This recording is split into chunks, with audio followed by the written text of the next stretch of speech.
Hello gamers from around the world, this is Boxenberger, the video game enthusiast from Germany, and I would like to welcome you to today's episode of the World of Gaming.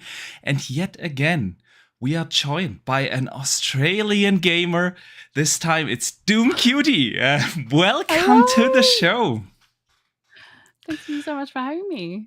No, thank you so much for joining. I know it's always difficult to get guests on from Australia. And this year, it seems like that we're doing an Australian podcast.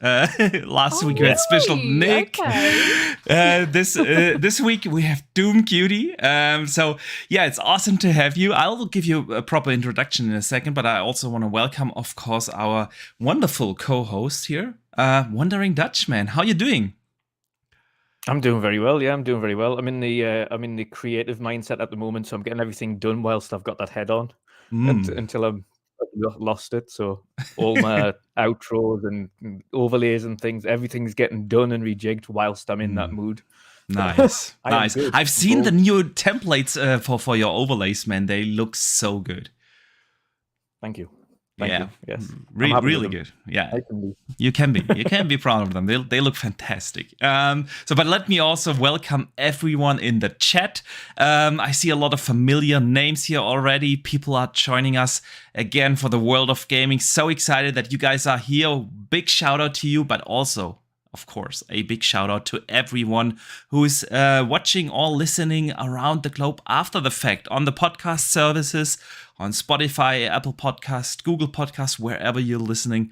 Welcome to you guys too. And if you wouldn't mind and do us a favor, if you listen through Spotify or Apple Podcast, just give us a review. And if you like it, of course, a 5-star review. I would appreciate that. It helps us a lot out on the podcast services. So thank you guys. But now, DoomCutie, first time here on the World of Gaming. We're excited to have you. So in case people do not know what you do, introduce yourself to the community. Well, hi, it's so awesome to be here. I'm lucky enough to have some time to be on a lot of different podcasts at the moment. My home though is on Xbox Infinite, where I'm on a panel of 4, and we talk a lot about Xbox. And I got into that last year in May. But before that, I was streaming, content creating. I still continue to do that, as well as obviously be on the podcast and feature on lots of other people's podcasts talking about gaming and sharing, the latest news, debating topics, all that kind of stuff.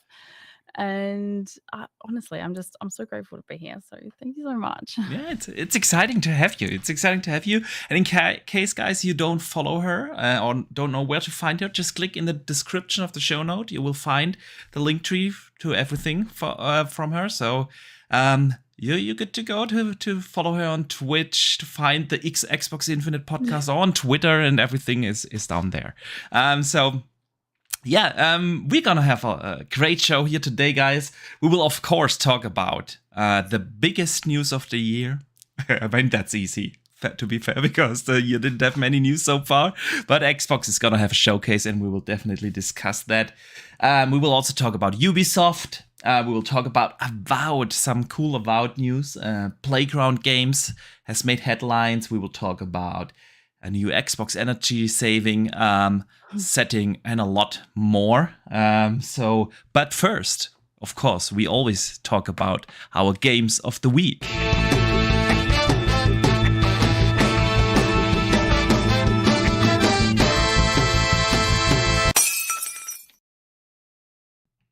All right. So that you always laugh because we're sitting here for like 5-6 seconds because people probably don't know, we can't hear the jingle. You can only hear that through YouTube. So we're sitting here waiting for 5 seconds until the silence is over and the jingle played. That's just how we roll. So DoomCutie, tell us, what have you been playing lately? Oh my goodness, you're probably going to kick me off. Feel free to do that. But I've been trying to finesse my skills using mouse and keyboard for shooter games, and the main game that I've been playing has been Fortnite. I know it's terrible. Please don't come at me. There are a lot of people enjoying Fortnite. Nothing wrong with that. It's because of no builds. And I was one of the people that I play with regularly. He was streaming at the same time, and they said, like, Fortnite is for children, and it's, like, for people who are special or whatever, whatever they said. And I essentially said, I'm like, look, people who play Fortnite, like, if you think about it, number one, the developers, Epic Games, they have to be aware that very young people are playing this game. So if anything, they are much more invested in the people that play the game versus Call of Duty. So for me, that makes me feel more valued as a player. Another thing is that at the end of the day, I am and other people are learning to work well with others. They are socializing in a positive light. They are just, I don't know. I don't have any hate for it. And you know what? I can run around and look like a penguin, or whatever the heck I want. So it's I think there's something whimsical and strategic about it, which I just can't get over. Also, like I said, I'm finessing my skills. I'm trying to get better at mouse and keyboard, not just controllers, because I have a lot of controllers. I have 18. Oh, so you're Xbox a controller controllers. collector. Yes, I am. I have a lot. So which is the one you're most proud of? Proud of? Or which one do you like the most? Do you have like a favorite? It would have to be between. I have a personalized one from when they first brought the design labs to Australia or to the Asia Pacific area. I got one with DoomCutie written on it. Okay. And also I actually have it right here. My Elite. The white one. Very heavy. Yeah. Yes, very nice. I have the black one, but yeah, it's. Oh, look! Love that. Yeah, very heavy, very nice. Yeah, I can see why people use it. So yeah, but I mean, I'm very enjoying shooting people with a mouse. It's very accurate. Sweet. If you want to learn mouse and keyboard skills, I highly recommend Age of Empires. But I recommend Age of Empires to everyone. So yeah, I'm super addicted to the game. I use mouse and keyboard for World of Warcraft, but it's not a shooter. Yeah. So there's a little bit of a difference there. It is. I discovered a mini game, or like Java browser game, that lets you practice the shortcuts you need for Age of Empires 4. So what they basically do is the screen is black, and then like, I don't know, building a farm pops up, and you have to like quickly press the shortcuts for that, and then you get like points, and it helps you like practice for Age 4. So. This is quite possibly the nerdiest thing I've ever heard. I assume so. I don't know if I'm proud of it or not, but I'm so addicted to the game. I have 500 hours into it now, and Age of Empires. Okay, radio. Well, I'll have to check that one out. Thank you for the recommendation. Definitely. I've also told the community can't hear it anymore. I talk about Age of Empires every week, so but I told everyone once it comes to consoles, I'm gonna do Age of Empires podcast. Yeah, it's the Empire. We should probably rename our show. And once the console version comes out, I'm gonna do like a guideline stream or something where I will teach everyone like basic strategies and basic setups of the maps and everything. So yeah. You think I'd be good at it? Depends. Do you like strategy games? Oh, if I'm motivated, sure. It is really good. There is a fantastic campaign with it. I feel like I've asked the wrong question. I feel like I'm opened a can of worms. I've opened a can of worms. No. About to go into a TED talk about Age of Empires. No. I highly recommend it to check it out because there's actually really a good campaign there, and they have like these live action sequences in between the missions and it's really like top-notch quality. It's like watching a history documentary or something, and I definitely recommend it. Yeah. All right, enough with the H4 talk. So good choice. As I always like when people try to broaden their horizon and you're practicing mouse and keyboard. I love it. That's what have you been playing? Yeah, of the back at work now, so I haven't got the glorious amount of free time I've got to play video games as I did the last couple of weeks, but still a little bit of Spider-Man. I'm still making my way through that because obviously that's been a little while. And jump back on Pokemon Scarlet because I needed to mop up a few things, and I still play that. It's one of them things that'll never die. I still love Pokemon. Yeah. Always have. Sweet. I remember Pokemon on the Game Boy. Oh yeah, the original, the OG grey Game Boy that you had to use like a torch to see the screen in the dark. Yeah. Yeah, they had the special ones. Yeah. Yeah. That was awesome. But no, that's all I've managed to fit in because in between that I've been doing overlays and designs and things for people. So I'm looking forward to getting into more gaming. Of course, played Sea of Thieves on Tuesday, as we always do every Tuesday, which is awesome. But again, thankfully, of course, and I can understand why people struggle to get into Sea of Thieves, especially if they don't have anybody to play it with. Yes, that's been my struggle. Whereas we always have 6 to 8 people playing at all, like every week. So good. We've always got 2 full ships of people playing, and we get them in the same server. So we've got the 2 ships that are in alliance, and we can go around and do whatever we want, and that's fun because, of course, we play pranks on each other and try and blow each other's ships up, like sabotage each other. Naughty boys. Yeah, it's good fun. What about you, What have you been playing? What have I been? Yeah, well, obviously H4. Yeah. What, really? Yeah, just a little. Only like 20 hours or so over the last week. So I'm dialing down. 20 hours a week? That's like a part-time job. Wow. Yeah, it feels like it feels like it. And it's one of those games. At one point I just have to uninstall it because it costs me the little sleep I get. It's just but besides that, I actually continued with The Witcher 3.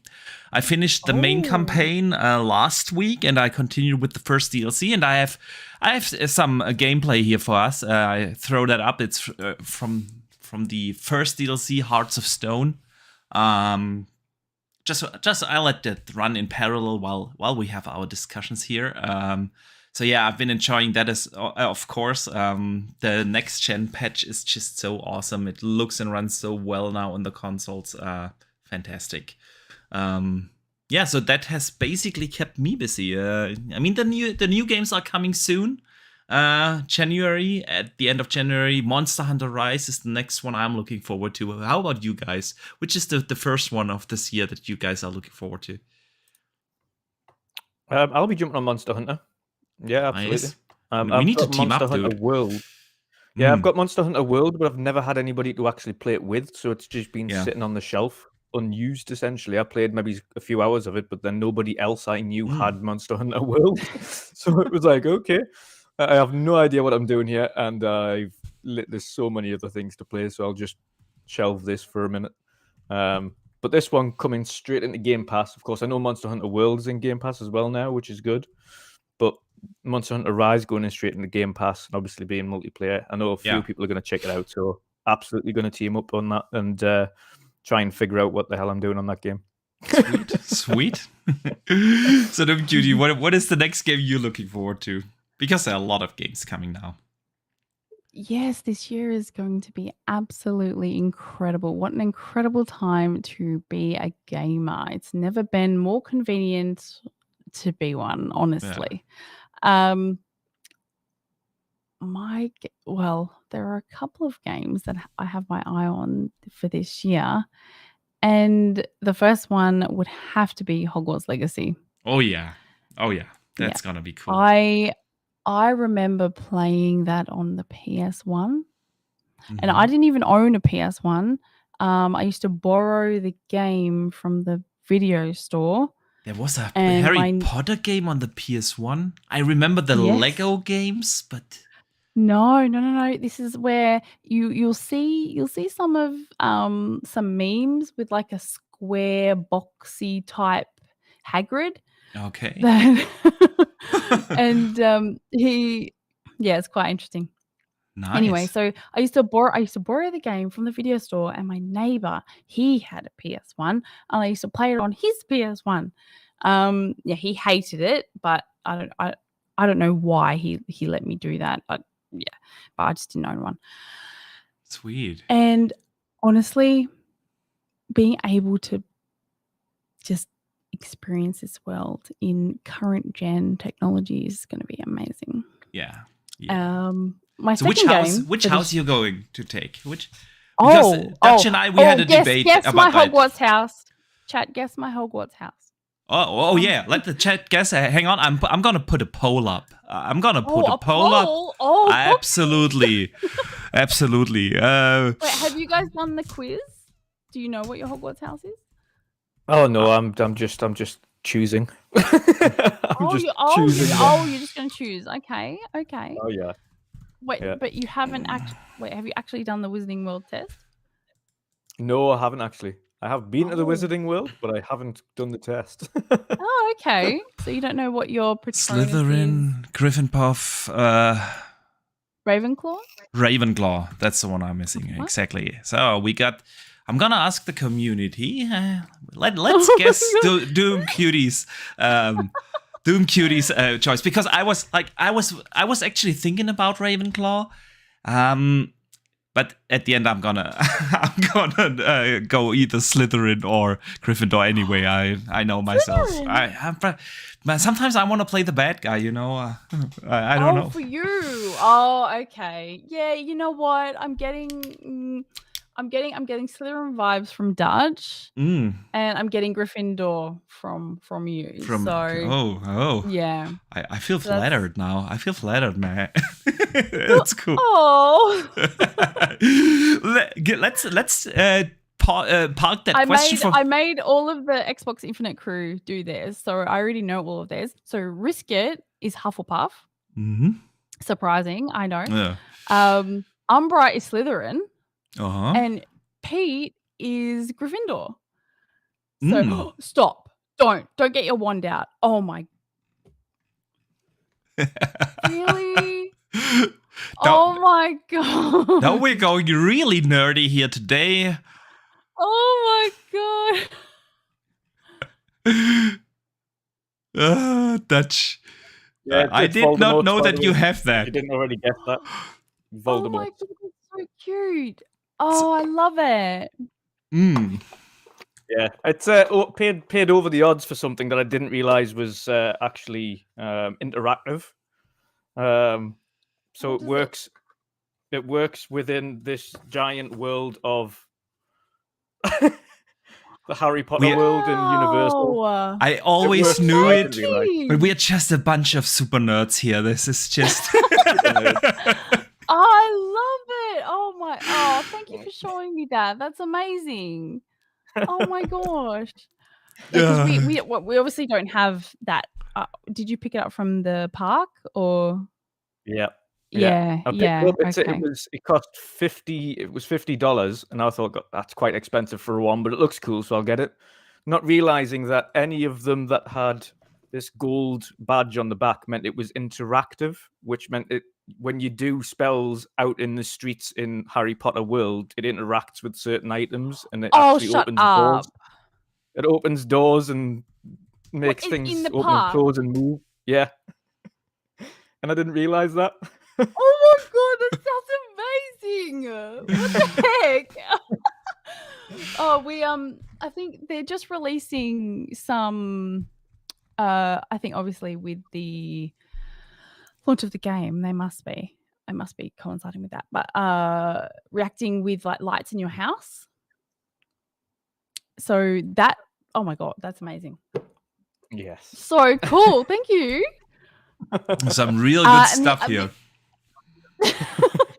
The other game I'm very excited about. People who have come here that know me, I love racing simulation games, and my favorite is Forza. So, Forza Motorsport 8, come at me, let's go. I'm ready. I'm ready for the ray tracing. I'm ready for the best racing game. You'll not be waiting that long. Yes, I know. We will take guesses about the release date a little later when we get to the Xbox Direct show. Let's see what the chess is. Chess. We have chess on next week. That's why it's already in my. We have like how many votes do we have? 30 votes already, and 33% think you're gonna take Hufflepuff. Okay.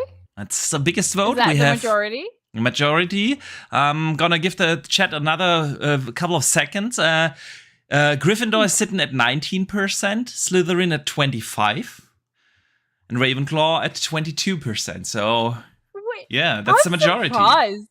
I am so surprised that people have picked Slytherin. I didn't feel like I gave off that vibe, but okay. There we go. We learn something new about ourselves every day. Dutch, what's your guess for DoomCutie? Ravenclaw. I'm gonna say also Hufflepuff. So now tell us. I closed the chat. I closed the poll. Oh well, chat. You're right. I am a Hufflepuff through and through. I am the biggest cheerleader. I am so here for anyone and their dreams and their goals, and I just. Yeah, but you know what? If you cross me, you're dead. Like that's essentially what a Hufflepuff is. Loyalty, nice through and through. Nice. So yeah. But no, close. Yeah, I mean, you'd probably think that it would be Ravenclaw, but it wasn't. So anyway. Well, and my Patronus is a dolphin. I'm not sure how that's scary to the mentors, but It's a dolphin. All right.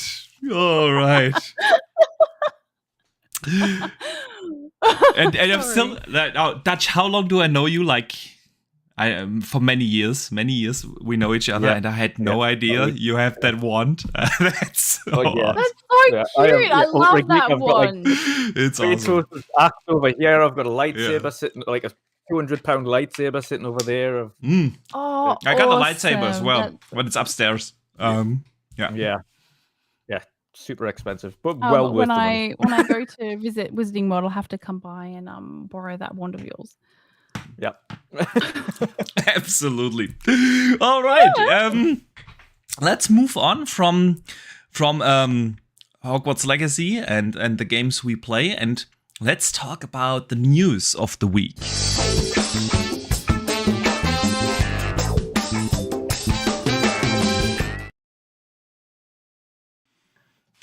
All right. The news of the week started with something delicious. Xbox is gonna make Oreos. How are we feeling about that? I'm a bit sad. Because I'm not going to be able to buy them in Australia. Oh, they are not gonna come out in Australia. That's very unfortunate.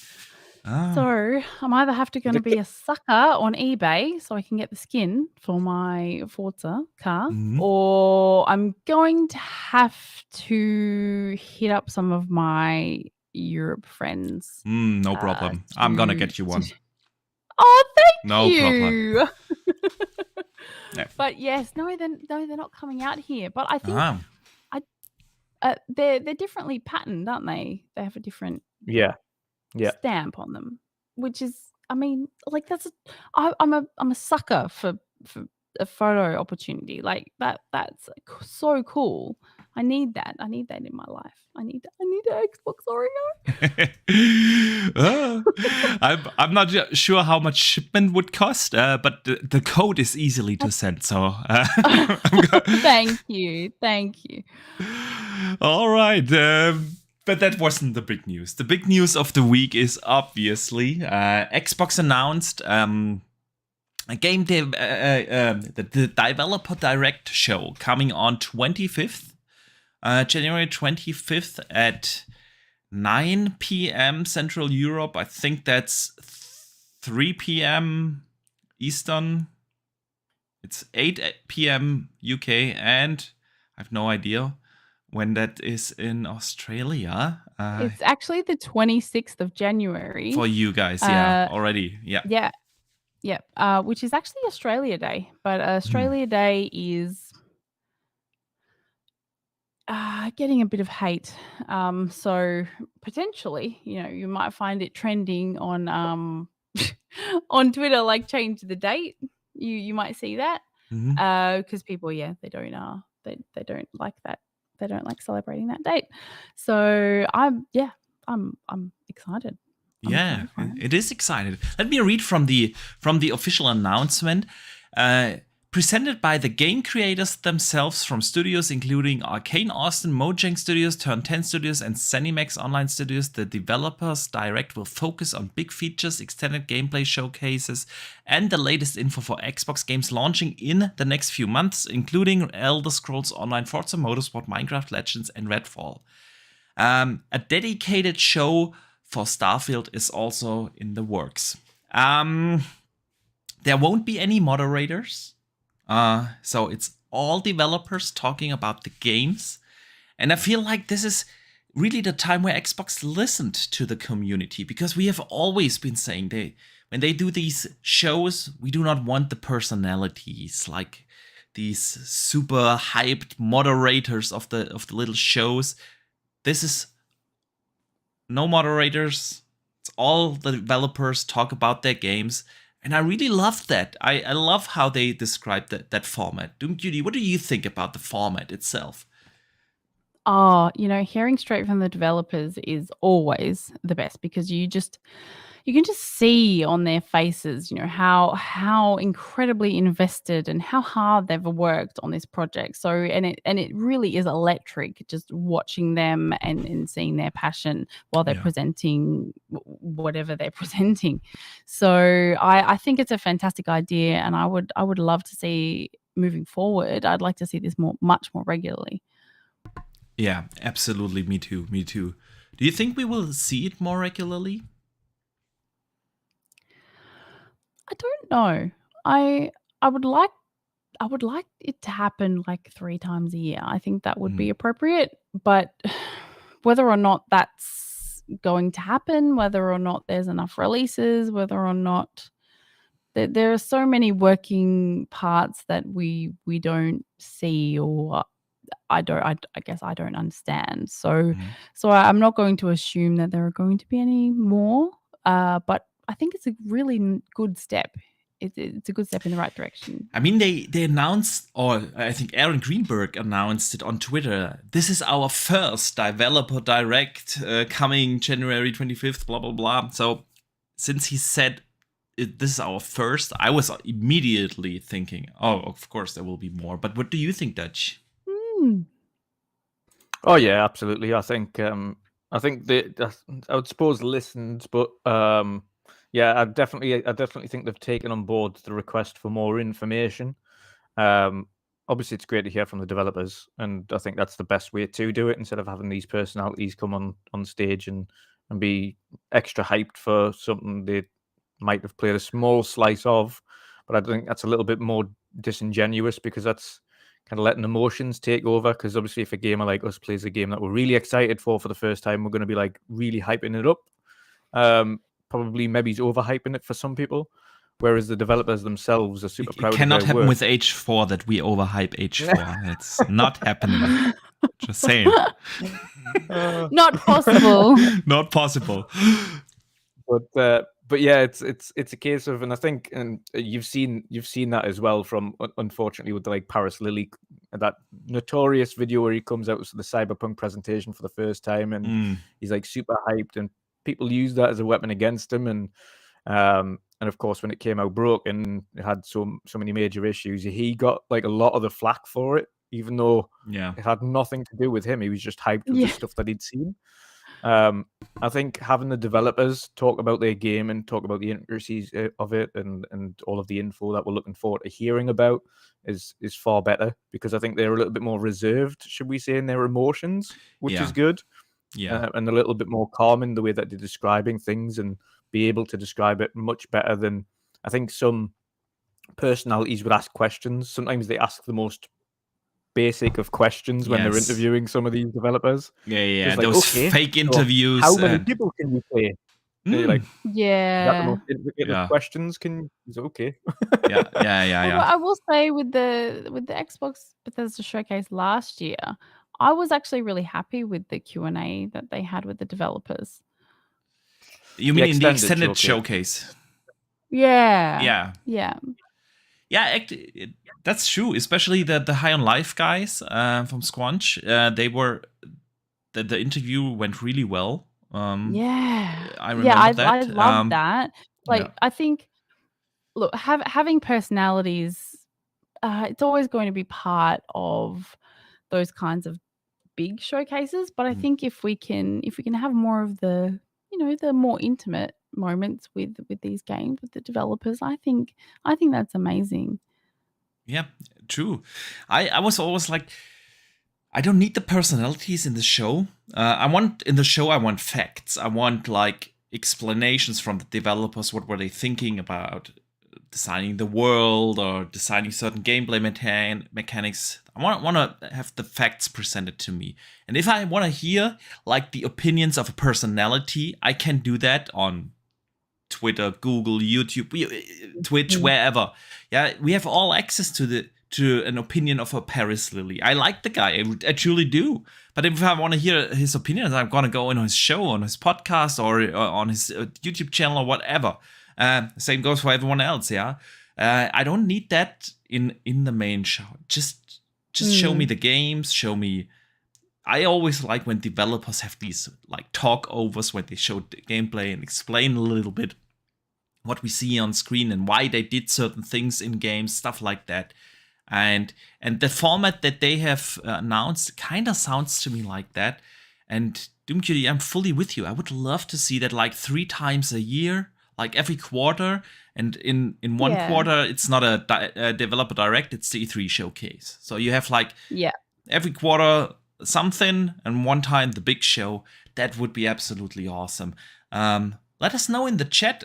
What do you think? You want the developer direct format more regularly from Xbox? We'd definitely love to hear from you guys as well. Oh, you know what? The chat makes a good point. Sorry to interrupt. Yeah, sure. Lots of developers aren't good at talking to a camera, to an audience. Last year at PAX in Australia, I went to, so I'm not sure if you know this company, but so Devolver Digital, they created Cult of the Lamb. They're a mad one. Yeah. Cult of the Lamb. Cult of the Lamb. Hold on. Wait. Cult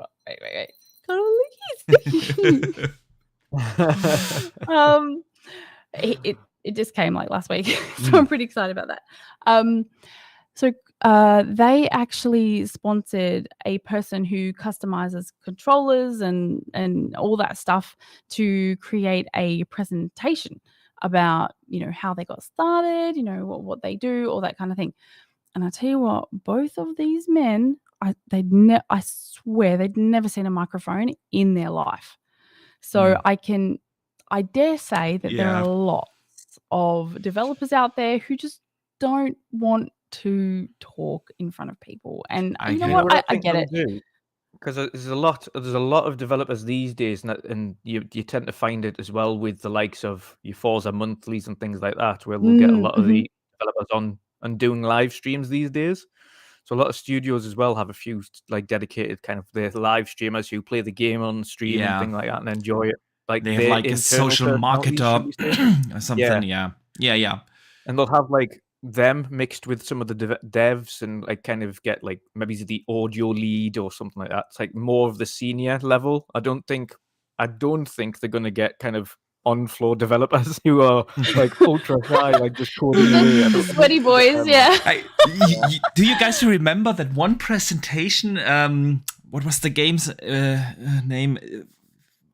With Yanni, you know, from EA, that little indie game from EA with the red yarn guy where you have to spin them.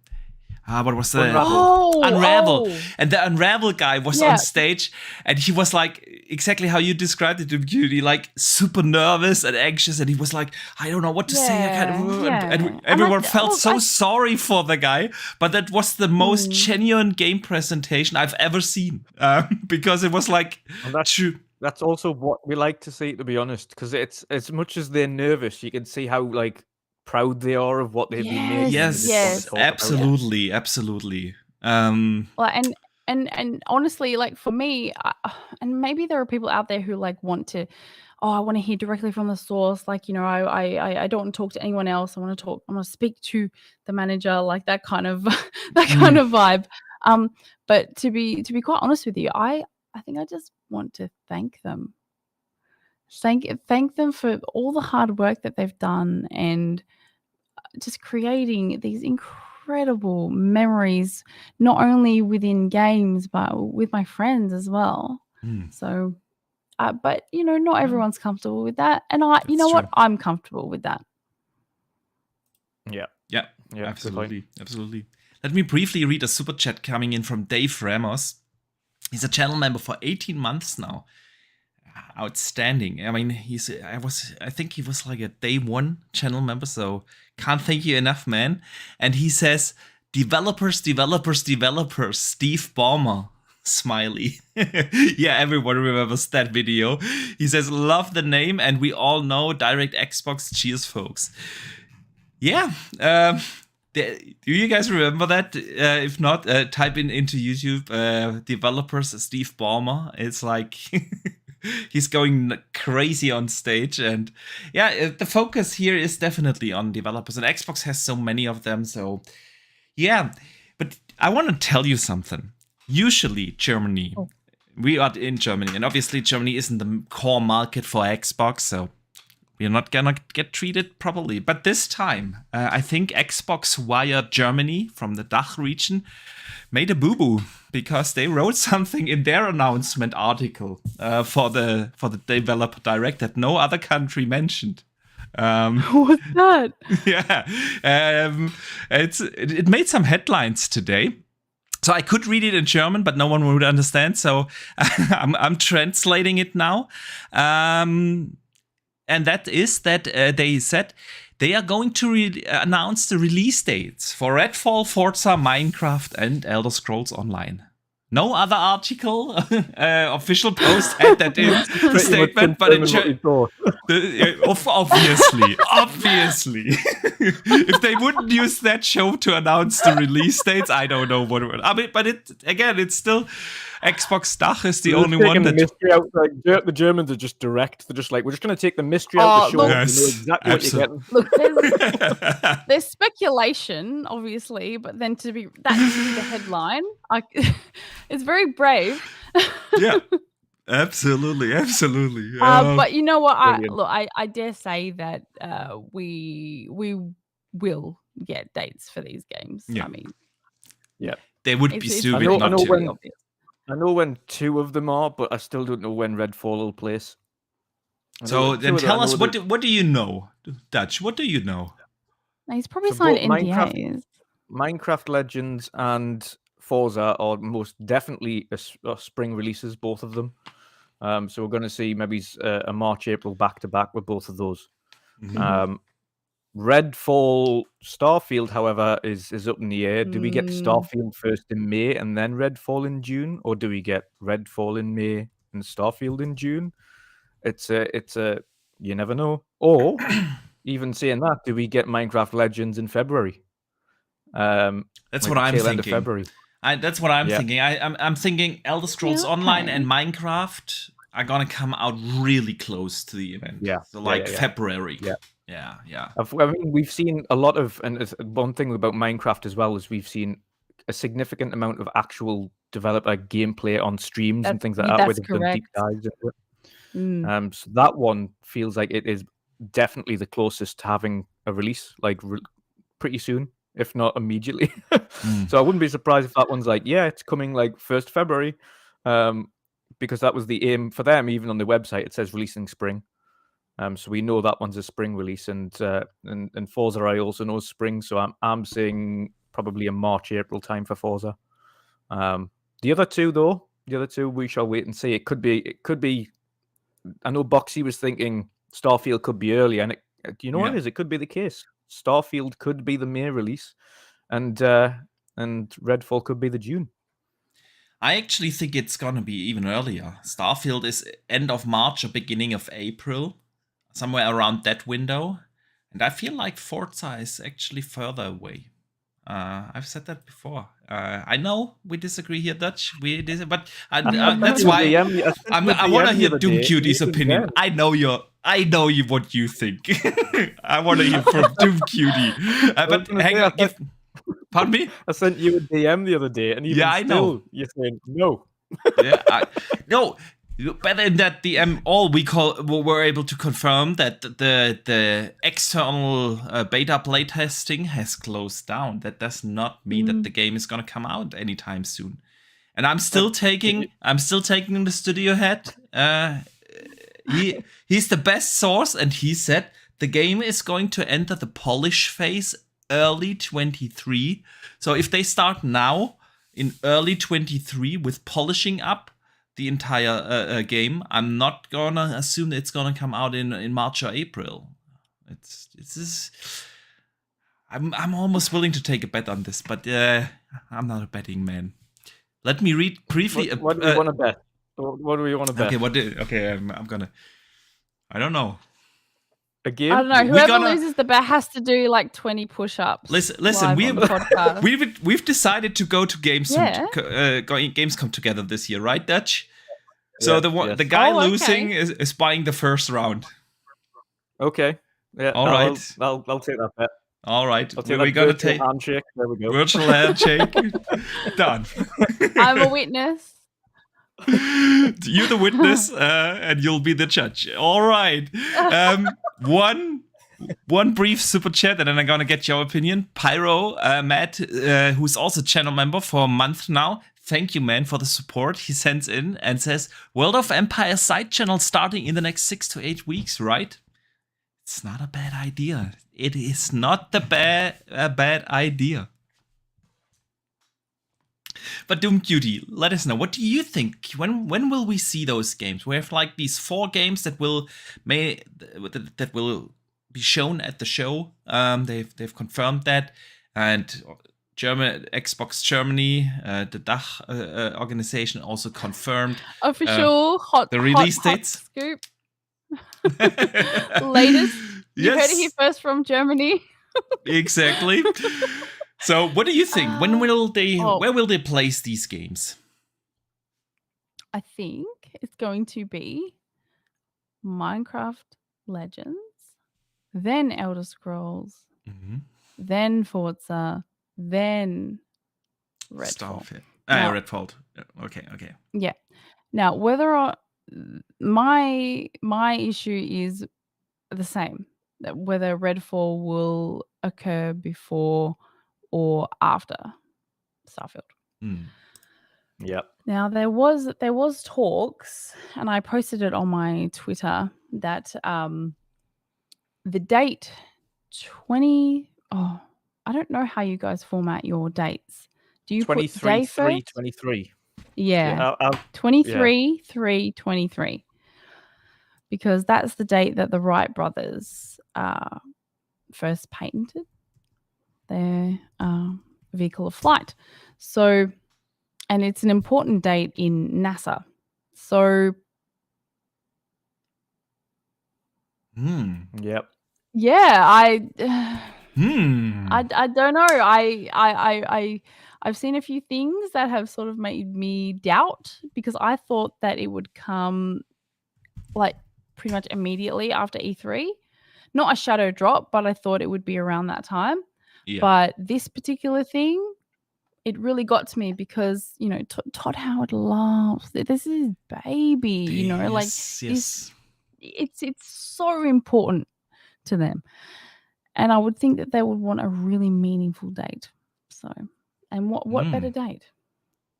So you make a lot of sense. You make a lot of sense.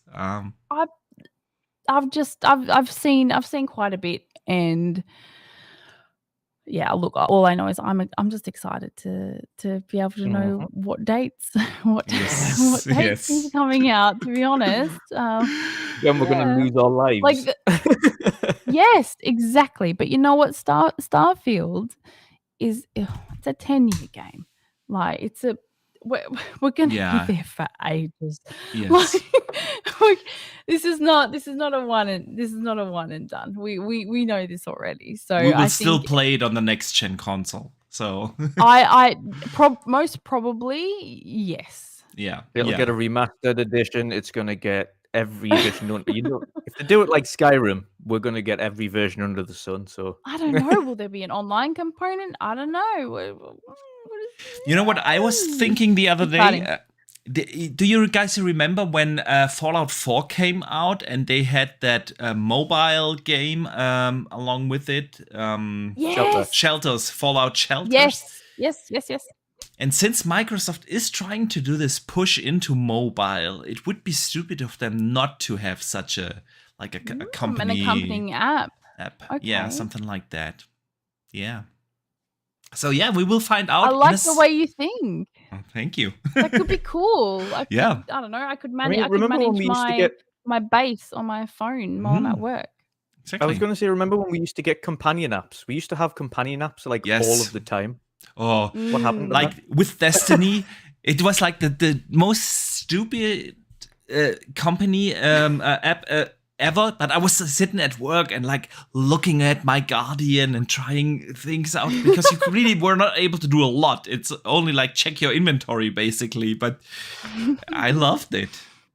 It was like the iFruit app with Grand Theft Auto. Yeah, there's that app, and then like you could control, like you could look after your dog Chop as well. But they've since taken that away now because I jumped into online recently and I couldn't customize my number plate. And you used to be able to customize it through mobile.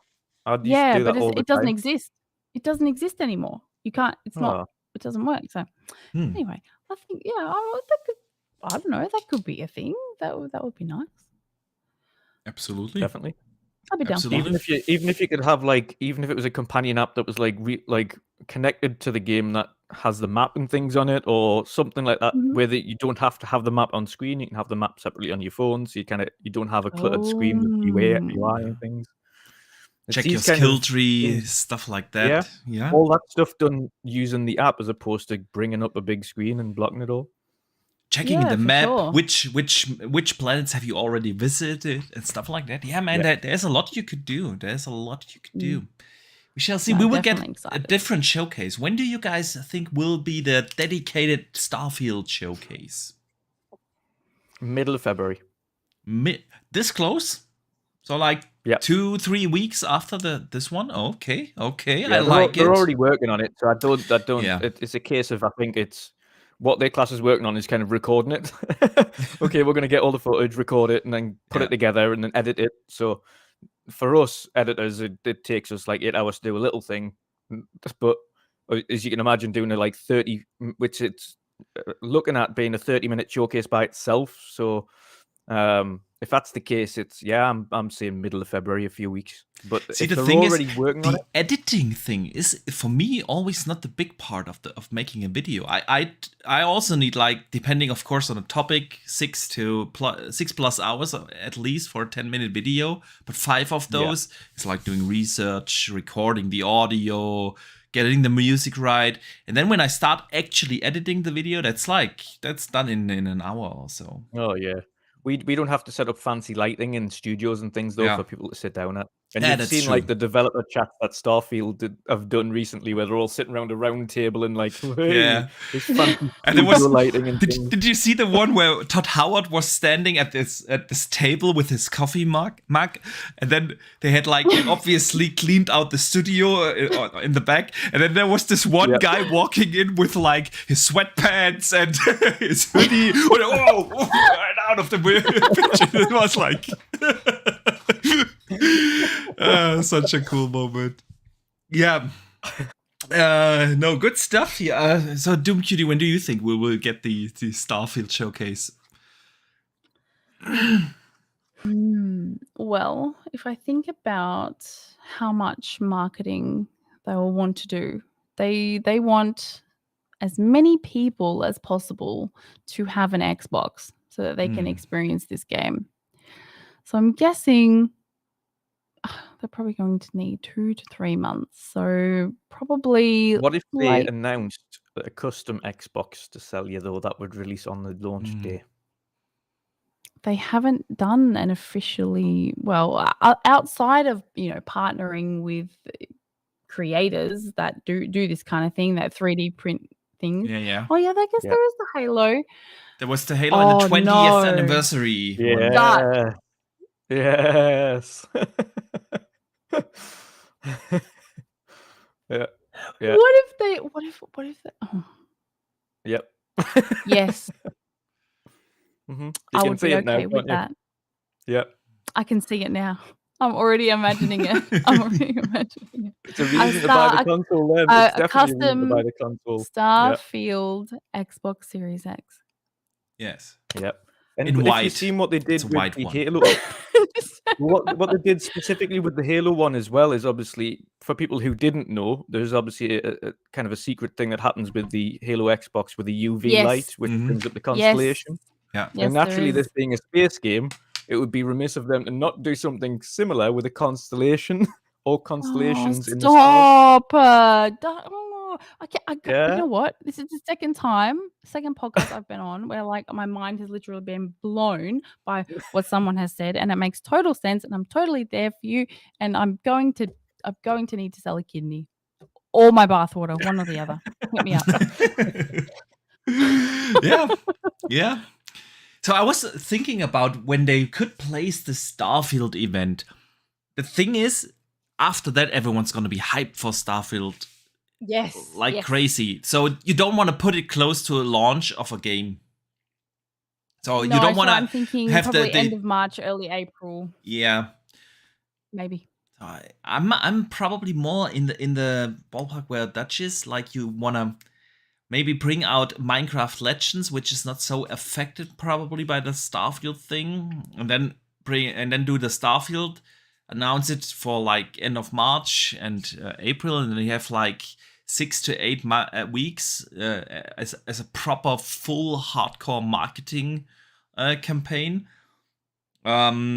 Because they know people have short attention spans, so I'm not assuming they will do like a 6-month campaign. Oh, you don't want it to fizzle out. You want to keep the fire going. Exactly. Yeah. So, I think as soon as pretty much what I'm thinking will happen is as soon as that Starfield, because much like this showcase for Developer Direct, where we, thanks to Xbox Germany, we know we're getting release dates.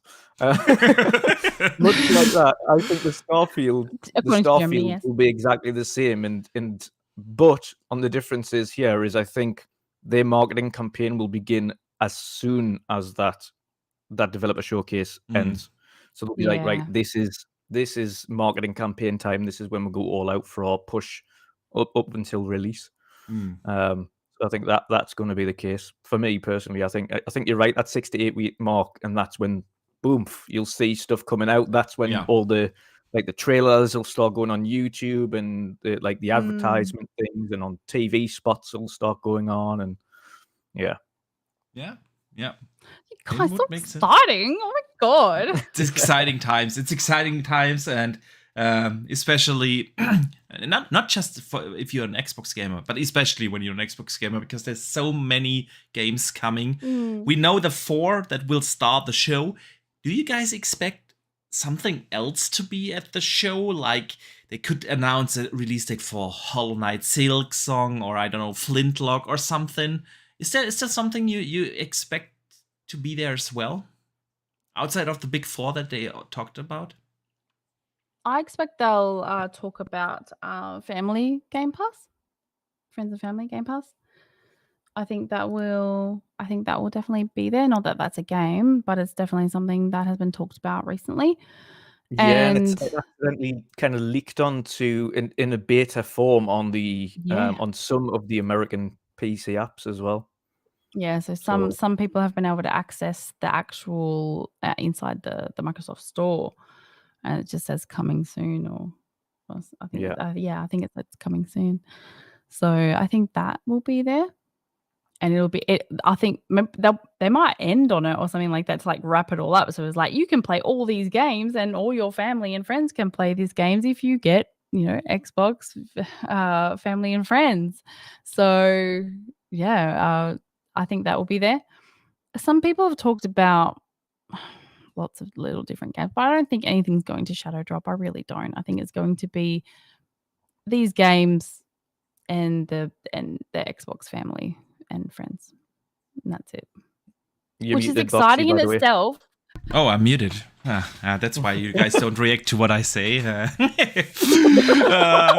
was so like, no, we were just ignoring you. Yeah, it's okay. Ignore the host.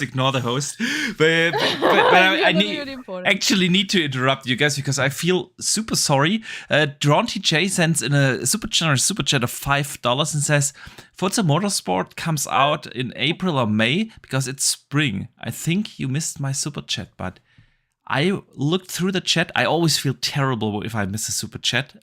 It was not there. Dude, just add me in the chat. You don't have to send another super chat. Just add me in the chat and repeat whatever came through. It's not popping up on my end. So I'm super sorry. I don't think lots of people are saying GoldenEye. No. I don't think so. Oh, GoldenEye. No, it's not appropriate. I think GoldenEye will come out this year, but it's not getting shadow dropped. I think it's getting announced at a Nintendo Direct and not an Xbox showcase. Oh yeah, actually that's a good shout. That's a good shout. Yeah, because the is it the online multiplayer? Yes, is only on Nintendo. Yes, exactly. Pyro in the chat thinks we will see like Avowed gameplay. No, I don't think so. I think that's an E3 thing. Yeah, the one thing they've said is you'll see these 4 games and more, but I don't think that more equates to anything to do with Xbox first party. Yeah. What I think the more could equate to is some announcements for Game Pass, smaller Game Pass titles, Game Pass drops, and things like that. This is what's coming because at the moment, outside of the ones that we know of that are releasing this month, so your Monster Hunter, your Personas, and your Age of Empires, we don't know many of the games that are actually coming out for January, February, etc. So it would be realistic, really, for them to say, okay, and here's what's coming out in Game Pass in February, and kind of end the show with that in the family and the Game Pass announcement for family and friends. So yeah, I think the announcement, if anything, is just we're next lineup of next month's kind of February's Game Pass games. One thing I was thinking of, because it kind of leaked recently through the Xbox store that Ubisoft Plus might be coming soon. Yeah, it's been added as a separate category now. Yes, exactly, and there were like 25 games spotted in the store that had the tag like free with UB Plus. So maybe that they will announce that at the show. Yeah, Do you possibly. think it's appropriate at an Xbox Bethesda show? It depends. It depends. I think because they've as long as they've got, because the vast majority, and I mean we're talking, what they'll show at the end is probably like a sizzle reel of games coming out. I don't think it's going to be like loads, which is why I think they've just labeled it as more, because I think the focus is most 100% on those 4 developers talking about the games. Yeah, that's the main focus, absolutely. Directly after that, we've got the Elder Scrolls showcase, which is like 30-40 minutes long, talking about that update. So yeah, I think it's that makes more sense than doing a drop announcement of a big game, because that then does take away from any of the developers and what they've talked about. Because ultimately, when you're talking about just like games going into Game Pass, your focus isn't taken away from the amazing gameplay you've just witnessed for all these 4 games that are coming out very soon, and you've just been told the release dates. So I think Game Pass announcements, like, even we're not expecting huge things from Game Pass, to be honest, up until June. I think the big Game Pass announcements for the next half of the year will be in June. I agree. Because of course we already know we've still got Replaced, Last Case of Benedict Fox, Planet of Lana, Atomic Heart, Stalker 2 still slated first half, although with asterisks, of course.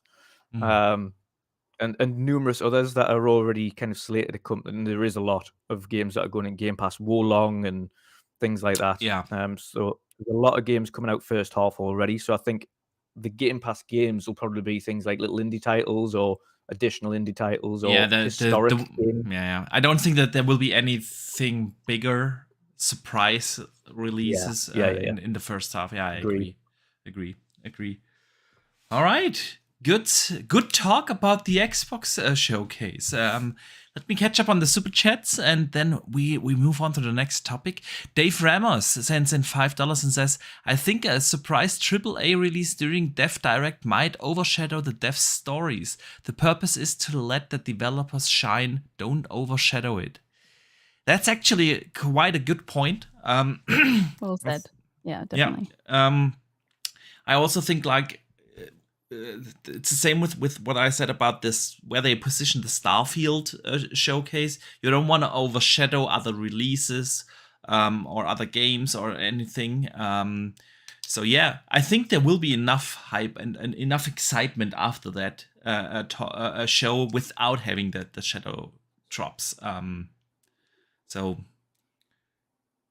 also, if you shadow drop something, it probably would leak, because that would mean you have to send out like the review codes early. Otherwise, you won't have any reviews out there, and stuff like that always gets leaked. So I don't think they're gonna do that. But great point, Dave. Absolutely, I agree. So yeah, what else happened in the world of gaming this week? We have something from Ubisoft, actually. Ubisoft has announced that they canceled 3 unannounced games, and that they delayed Skull and Bones again. And the company said they are facing major challenges as the industry continues to shift towards mega brands. Ubisoft CEO Yves Guillemot reportedly also tells the staff is that it's now on them to reverse the company's fortunes. Quote, the ball is in your court to deliver this lineup on time and at the expected level of quality. So Yves basically he's pointing towards the staff. Get your act together and bring the games out in time and at the expected quality level. So yeah, before I get your opinions, Tronty J repeated the super chat that I missed, and I appreciate that. He said, I said in my super chat, hi Boxenberger, hi Dutch, and hi DoomCutie. So it was one from the beginning. So sorry again, I missed it, and welcome to you, my friend. Welcome to you. All right, yeah, Ubisoft. So what's going on? Basically, what they say is they are gonna now focus on the core brands, on the major big brands that they have, like Assassin's Creed, Watch Dogs, Rainbow Six, and so on. What did you guys think when you heard about the Ubisoft news this week? I'm gonna go with our guest first, Dutch here. I'm actually surprised that they've pushed the release back. For Skull and Bones. Yeah, they could just bring that game out. It's gonna tank anyway, so just bring it out and move on. It's not, yeah. Yeah, I mean, Assassin's Creed Mirage is very anticipated. Same with Avatar. Those games are more important than Skull and Bones, unfortunately. But I actually participated in the tech test for Skull and Bones. Okay. And I don't know why it's not releasing. Okay. Yeah, for me, when I played it, it seemed like it could. I mean, I joined in parties online with people. It seemed like it was pretty much done. I'm not quite sure what issues they're facing, but interesting. I perhaps it's some, the online component, the multiplayer component, the servers, cross countries, things like that. Maybe because I'm pretty sure the tech test that I was in was quite a local one, so I don't think I don't think it was cross country grouping, or in the server per se. So potentially it's something along those lines, but I do think they should just release it. If it tanks, drop patches, and then pay attention to these ones. I think unfortunately from what I've heard, and I know a lot of people in that tech test that you're talking about, and I don't think it was the technical issues that were the issue for them. It was just the game. It was just the. How much can you really experience in a tech test? Like, come on. Yeah. I just think for them it was a case of like this game's been in development for this long, and like from what we've experienced, like if this is anything close to what you're going to release, then I think the general feedback they got, which is why they've delayed it, the general feedback wasn't great. I didn't get asked for feedback. Oh, weird. Okay. I suppose I didn't write in forums. Okay, I could have written in the forums, but look, it's just meh. Like, it's like if the game comes out, it comes out.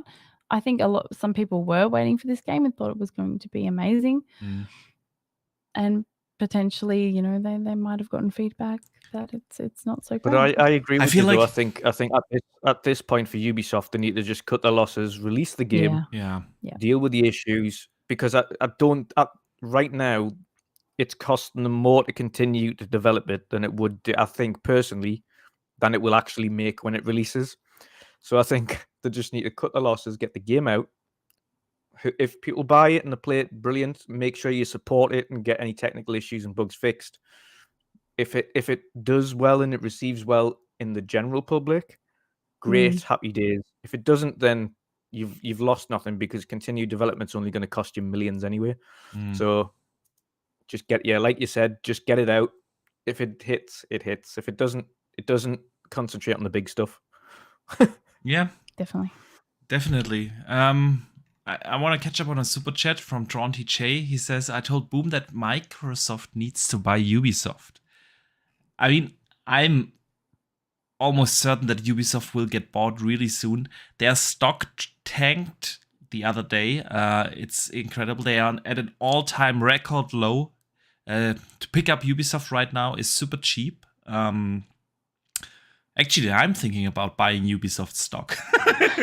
It's that low. I thought you were going to say, I'm thinking of buying Ubisoft. Yeah.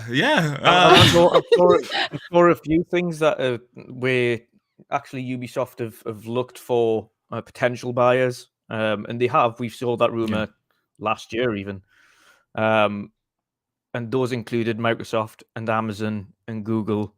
There was a number of people that were looking at that, and nothing. The thing is about Ubisoft, and I think I said that on your podcast as well, Dutch. The thing is, Ubisoft is so inefficient. That's really their biggest problem. Ubisoft has more than 20,000 employees. 20,000. That's like Xbox, Bethesda, and Activision Blizzard King combined. That's what we are talking about here. And if you look at their what they can bring out with such a huge team, you have like you do not wonder why their numbers are not that good. I mean, yes, they bring out big AAA games, and I know that it takes hundreds, if not thousands, of people to make an Assassin's Creed game. I understand that, but the thing is, at the end, if you buy a Ubisoft, you get so much overhead. You get like a massive staff that works obviously not efficient, and from that perspective, I do get why some companies do not want to pick up a Ubisoft.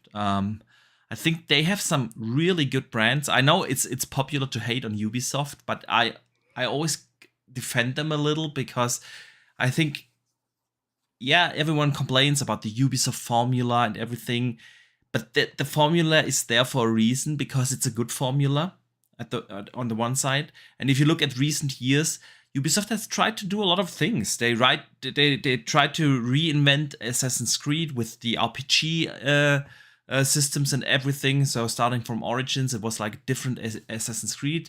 They tried to innovate on that, and I gotta give them props for that. Then we have like fantastic new IPs like Immortals Phoenix Rising. I enjoyed that more than Breath of the Wild, to be honest. That was received really well, to be fair. Yeah.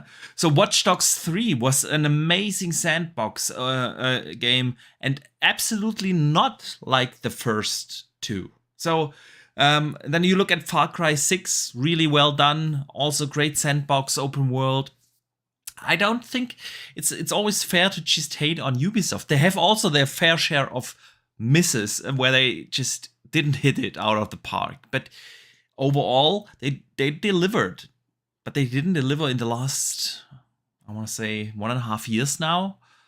They were really on a roll when they released Watch Dogs Legions and Immortals Phoenix Rising, Assassin's Creed Valhalla and Far Cry 6 back to back. Like, that was all released within 12 months, and now they haven't released anything. But if you look at the horizon, what they have coming up, like the new Avatar game, I cannot wait to see that. The Star Wars game, they actually teased that we were gonna see that this year. Assassin's Creed Mirage, I cannot wait for that. So they have like a good pipeline. They do. I think like you mentioned, it's the inefficiency, and Yves Guillemot has kind of stated that himself. He said you need, like, to his staff, you have to fix this year. Like, yeah, it's simply not good enough, because the big titles, I think, is DoomCutie you mentioned before, your Avatar and your Star Wars title, the big IPs that you've got aside from your own, they have to hit, and they've got external people going, what is going on with these games? Like, these are our IPs. We've trusted you to create these titles, specifically Avatar, which is on the back of a record-breaking movie. Yeah. Again, yes, exactly. They need to strike while the iron's hot. That was meant to be out last year, and it would have been much better. And this is another thing they would have took a lot of heat from Disney. That would have been far better to get that game pretty much in line with the release of the new Avatar 2, and have that side by side, than it would be, okay, we'll release Avatar like a year later, which is essentially what's going to happen. And I think that's part of the heat. Now, internally, Assassin's Creed's got this pipeline that's like, already we know what's happening with Assassin's Creed forever, but you've still got Beyond Good and Evil 2, which is in development hell. Yeah. You've got Prince of Persia, which is just went off the face of the planet. You've like Splinter Cell, the remake is coming. Went on the down forward. Splinter Cell, God, I think people are worried about Splinter Cell, and I don't blame them, to be honest. Fair point. The Division. Yep. Actually, the Division 1 and 2 were both great. I really enjoyed both of them. Oh yeah, really great. But since 2's came out and they released the last, I think, the New York DLC for 2, yeah, and then it's just been quiet. Yeah, like, they've just been like, oh, community events. I'm like, great. Where's extra content? Yeah. Or the next game? Anything? Yeah, true. You make a lot of sense, man. Let me catch up on the super chats real quick. Tronty J sends in another generous $5. Thank you, man. Super appreciate the support. He says Ubisoft would be great for Xbox. They have Assassin's Creed and Splinter Cell. It would be great for Game Pass. Plus, it would be a cheap purchase. That indeed it would be. I think the only thing on the back of that, when you spoke about that, is just the staff numbers. Once the Activision Blizzard deal goes through, you've got already 10,000 new staff you need to integrate, get into the payroll. Because it will be changed. Obviously, it'll go through Microsoft finances. It won't go through Activision Blizzard finances at that point. True. The whole payroll changeover is going to take a while. Then you've got the HR integration. Then you've got, of course, publishing arm, marketing, everything, like the entire overhead. Your reshuffle of whoever. You might reshuffle the studio heads. You might reshuffle management, which is likely to happen. But they've got a lot of work cut out for them already with getting that on track, because the issues that were there haven't been resolved as yet. They have a target as part of the takeover by getting them resolved by June. That was part of the agreement of the purchase, was that the issues internally, there needed to be set things in place to ensure that the resolutions of the issues were getting resolved by June. Well, it's not resolved entirely by June, but everything to resolve those issues was in place at least by June, so that there was a kind of progression there. But then, of course, it's getting everything in line, and then sitting down with all the teams, integrating them within Xbox, introducing them to the entire of the rest of the team, talking about pipelines and plans going forward. And then you add another 20. The issue is then you add another 20,000 staff if you bought Ubisoft on top of that, and you have to do all of that again and reintegrate them. And as we've mentioned, the inefficiency. Okay, what is going on with all of these projects? What's the time scale for all of these things? Where are we sitting? What's being canned? What hasn't been canned? What is the state of these games? And then, I think it's just a time issue. I think somebody said in chat before, now I've missed it now, whoever it was, so shout out to them. But they mentioned Tencent, and I think the more realistic approach here would be a Tencent. If anybody was going to buy Ubisoft, it would be a Tencent. It's probably true. The backing of, and I would say even potentially with the backing of the PIF, the Public Investment Fund of Saudi Arabia. They are heavily invested. The Saudis are actually investing a lot. This week, they have invested in Nintendo a lot. Yeah. They are now the biggest shareholder of Nintendo. They got another extra 6% or something. Nice. So the Saudis are really investing in gaming. Let me read up another super chat from John TJ real quick. He said they could make the Ubisoft games multi-platform. I mean, that would be the same like with everything they buy. Some games stay multi, some don't. And then he follows up and says, because Phil Spencer said they are not done buying publishers. Oh, I completely agree. But there's a lot of smaller publishers, a lot of awesome smaller publishers as well that you can get much cheaper. Yeah. And to be fair, that could also include indie publishers. Publishing arms that have a lot of indie development studios underneath them. And that would make sense. Crytek. I always say they have also a publishing arm. So But I mean, I get his train of thought. I would love a Ubisoft. I would love to have the Ubisoft games in Game Pass. That would be cool because I really like them. But is this going to happen? I'm not sure. I'm really not sure. But there is definitely the potential for Ubisoft to get bought really soon because they are a steal right now at the market. If they don't get bought, the other alternative, of course, is they search for a large investment or a partner, something like that. Something along those lines. It depends on what Yves wants to do with the going forward. Yeah. I'm thinking Yves, depending on what his plans are going forward and his retirement plans, etc. Because of course, he's one of the elders of the gaming sector, should we say? He's been in there a long time at Ubisoft. Whether or not he stays there or has plans to stay there in the long term, much like when Bethesda came over to Xbox. Yeah. One of their key things was, okay, well, if we're coming over here, then we need to know that like Todd's staying and this guy's staying and this guy's staying. Yeah. It's like, yeah, we'll stay. And that was one of the premises. And I think that's another thing when you're investing in a company, you need to say, right, okay, well, if we're investing, we need to know that like you're in here for the long run. So it depends on what his plans are. If he has no intention of leaving Ubi and he's got a long kind of left in him, then I think he's going to go more along the lines of investment. Yeah. If he's got plans on retiring in a few years, then it could be looking at sales. Agree. There's really nothing I can add. I couldn't agree more. And the thing about Xbox is,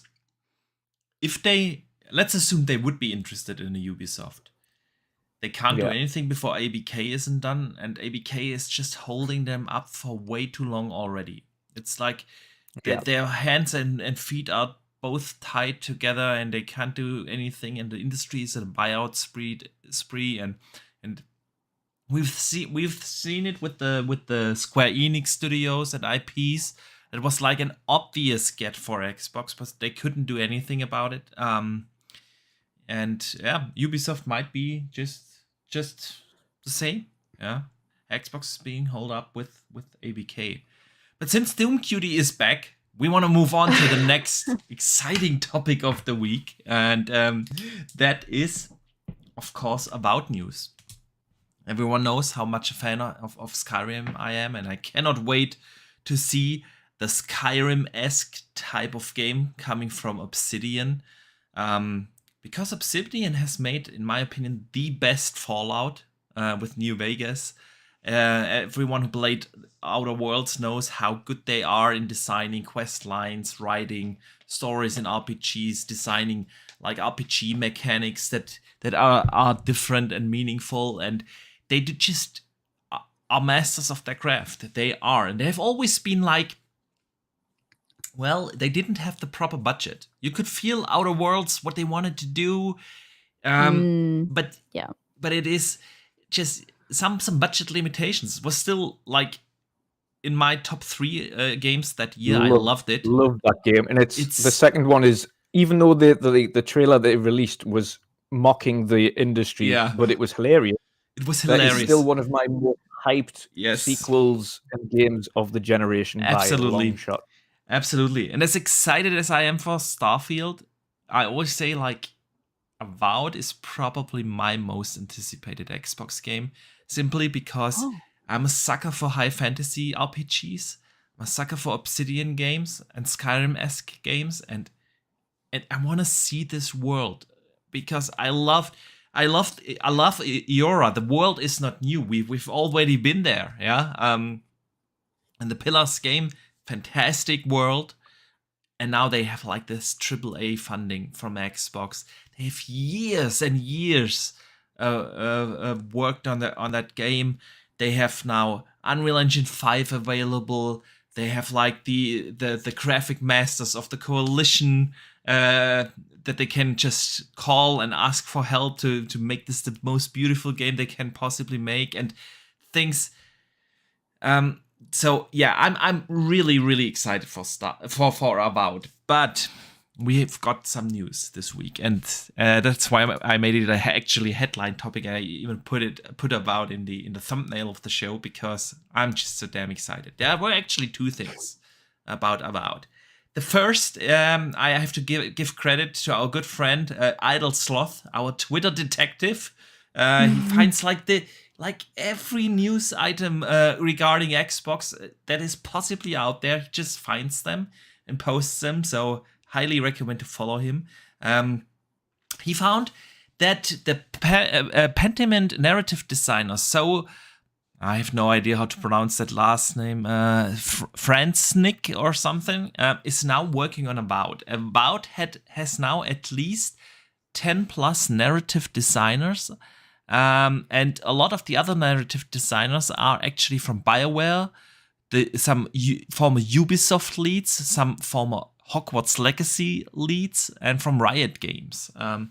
So there's a lot of narrative stuff obviously happening, and the lead writer from Pentiment is also working on there. So that was the first great news. The second great news comes actually from our good friend ACG. We've had him on the show like a couple of months ago. We gotta get him back, man. Dutch, we need to get ACG back on a show here with us. And he has tweeted out the following. Still hearing that Avowed does have co-op components or full co-op. I can see that being an insane experience. Would love to see this in most RPGs. So Avowed, according to ACG, might get co-op. And we have not.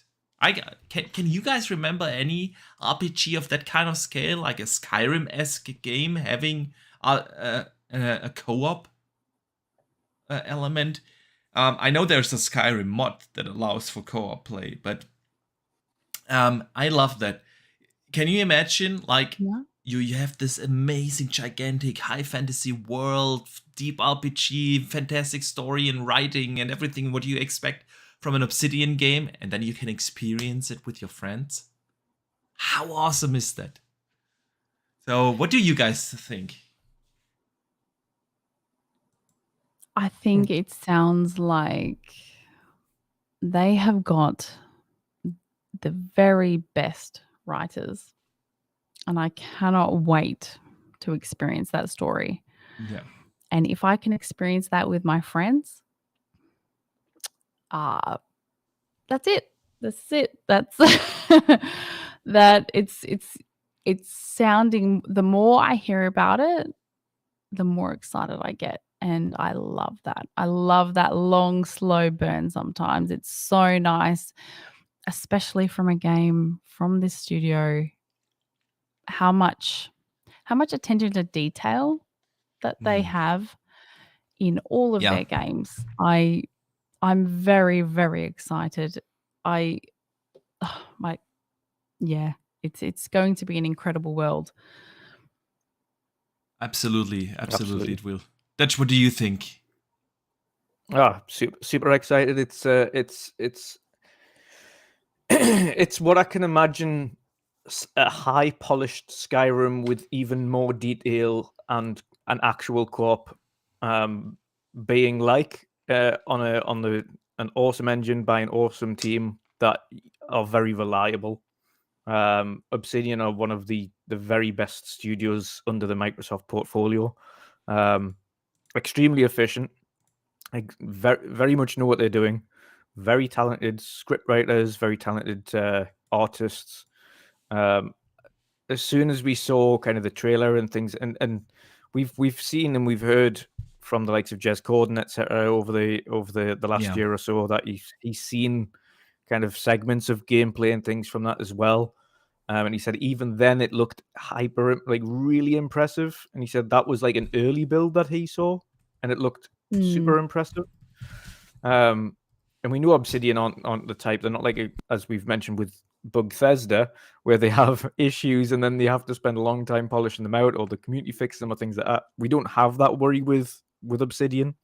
Obsidian's games usually come out pretty polished, very tidy, as you mentioned, very highly detailed, and the lore in the world as well is super rich. Absolutely. That world has got so much potential for them to explore, and I think diverting away from the original kind of series in that world and creating a new series, but within the same realm. A great avenue to go down, because it's like, okay, we're still going to cater to you guys who love this series, but we've also got an entirely different experience in set in that exact same universe with the exact same lore. Indeed. But it's done from essentially from a first person perspective, where you are that particular character, and you're going around and adventuring and questing, and that's still like that is. It was one of the most intriguing sections. Like it kind of gave us. It was weird. It kind of gave us like Lord of the Rings vibes when like he gets his sword out and his hands out, and then you see the cave shaking, and something's going to come out in front of him. You're like, that is like, I want to see that. I want to know what is happening there. What is going on? Are we imagining a much more detailed, more refined sort of Souls like Elden Ring, like kind of just, I don't know, that this is how I'm feeling about it.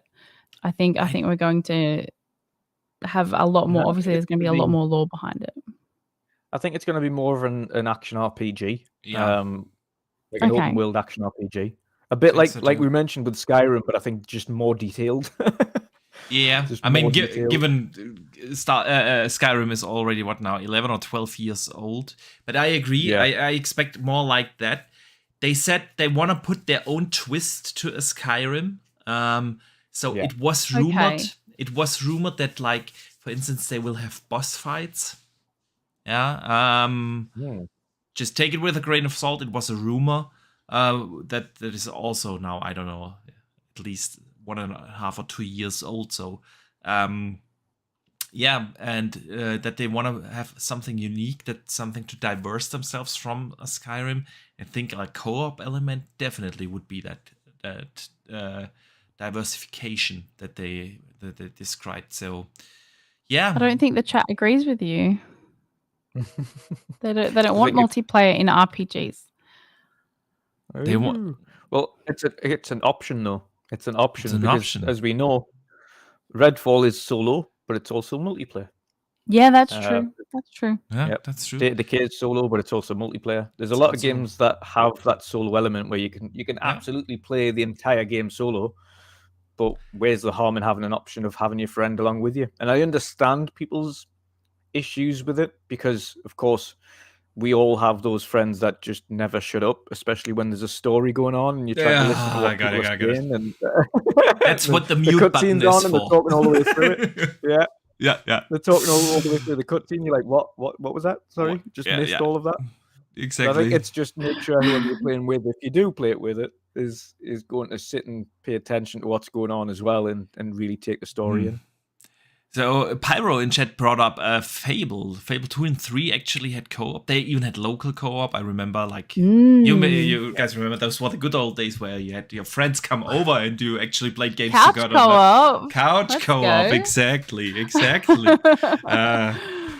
And the problem with bigger RPGs having co-op is usually, of course, and that's why I would assume that a lot of RPGs don't do it, is you can't play through the entire game with your friend usually, because like spending 100 hours in Skyrim in co-op, when are you going to find the time to have, like, Dutch and I decide to play this? Yeah, let's assume that we play it together, and then we start in the evening and we play for 3 hours, and then we go to bed, and then the next day, I can't that day, and you can't the next day, and then we have like other 3-4 days are passing until we find another spot where we can play together.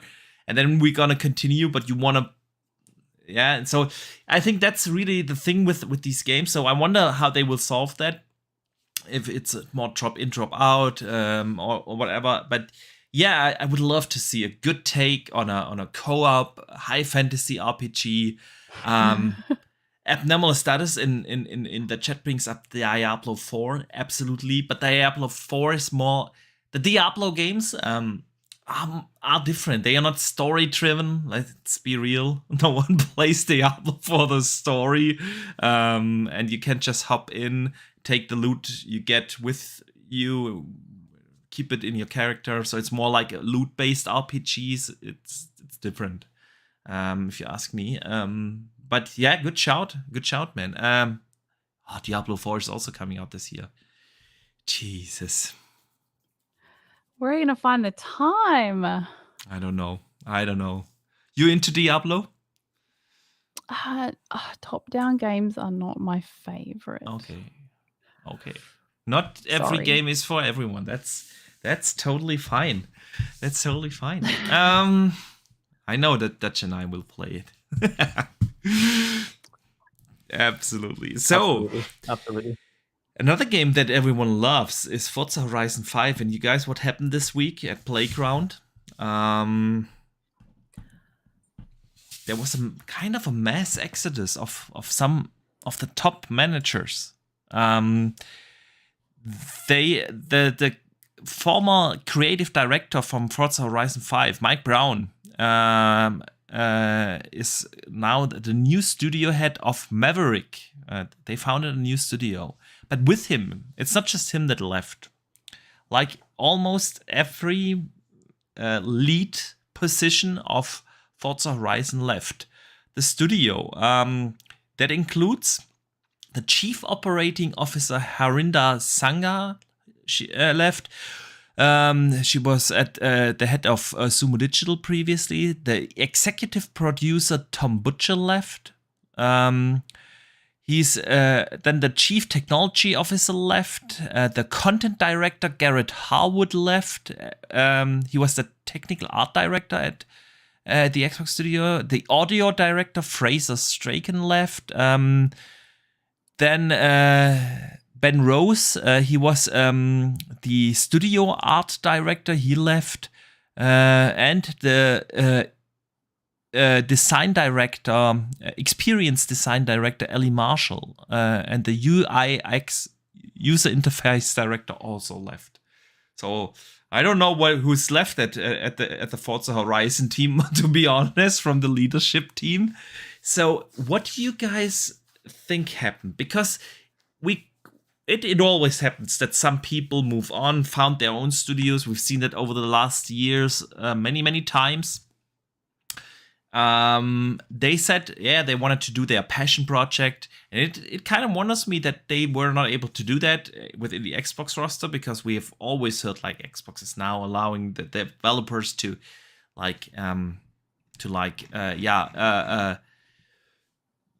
give developers the room to follow these passion projects. They felt the need to leave, and it's not just one guy. It's like almost every lead position in the Forza Horizon team, they left simultaneously.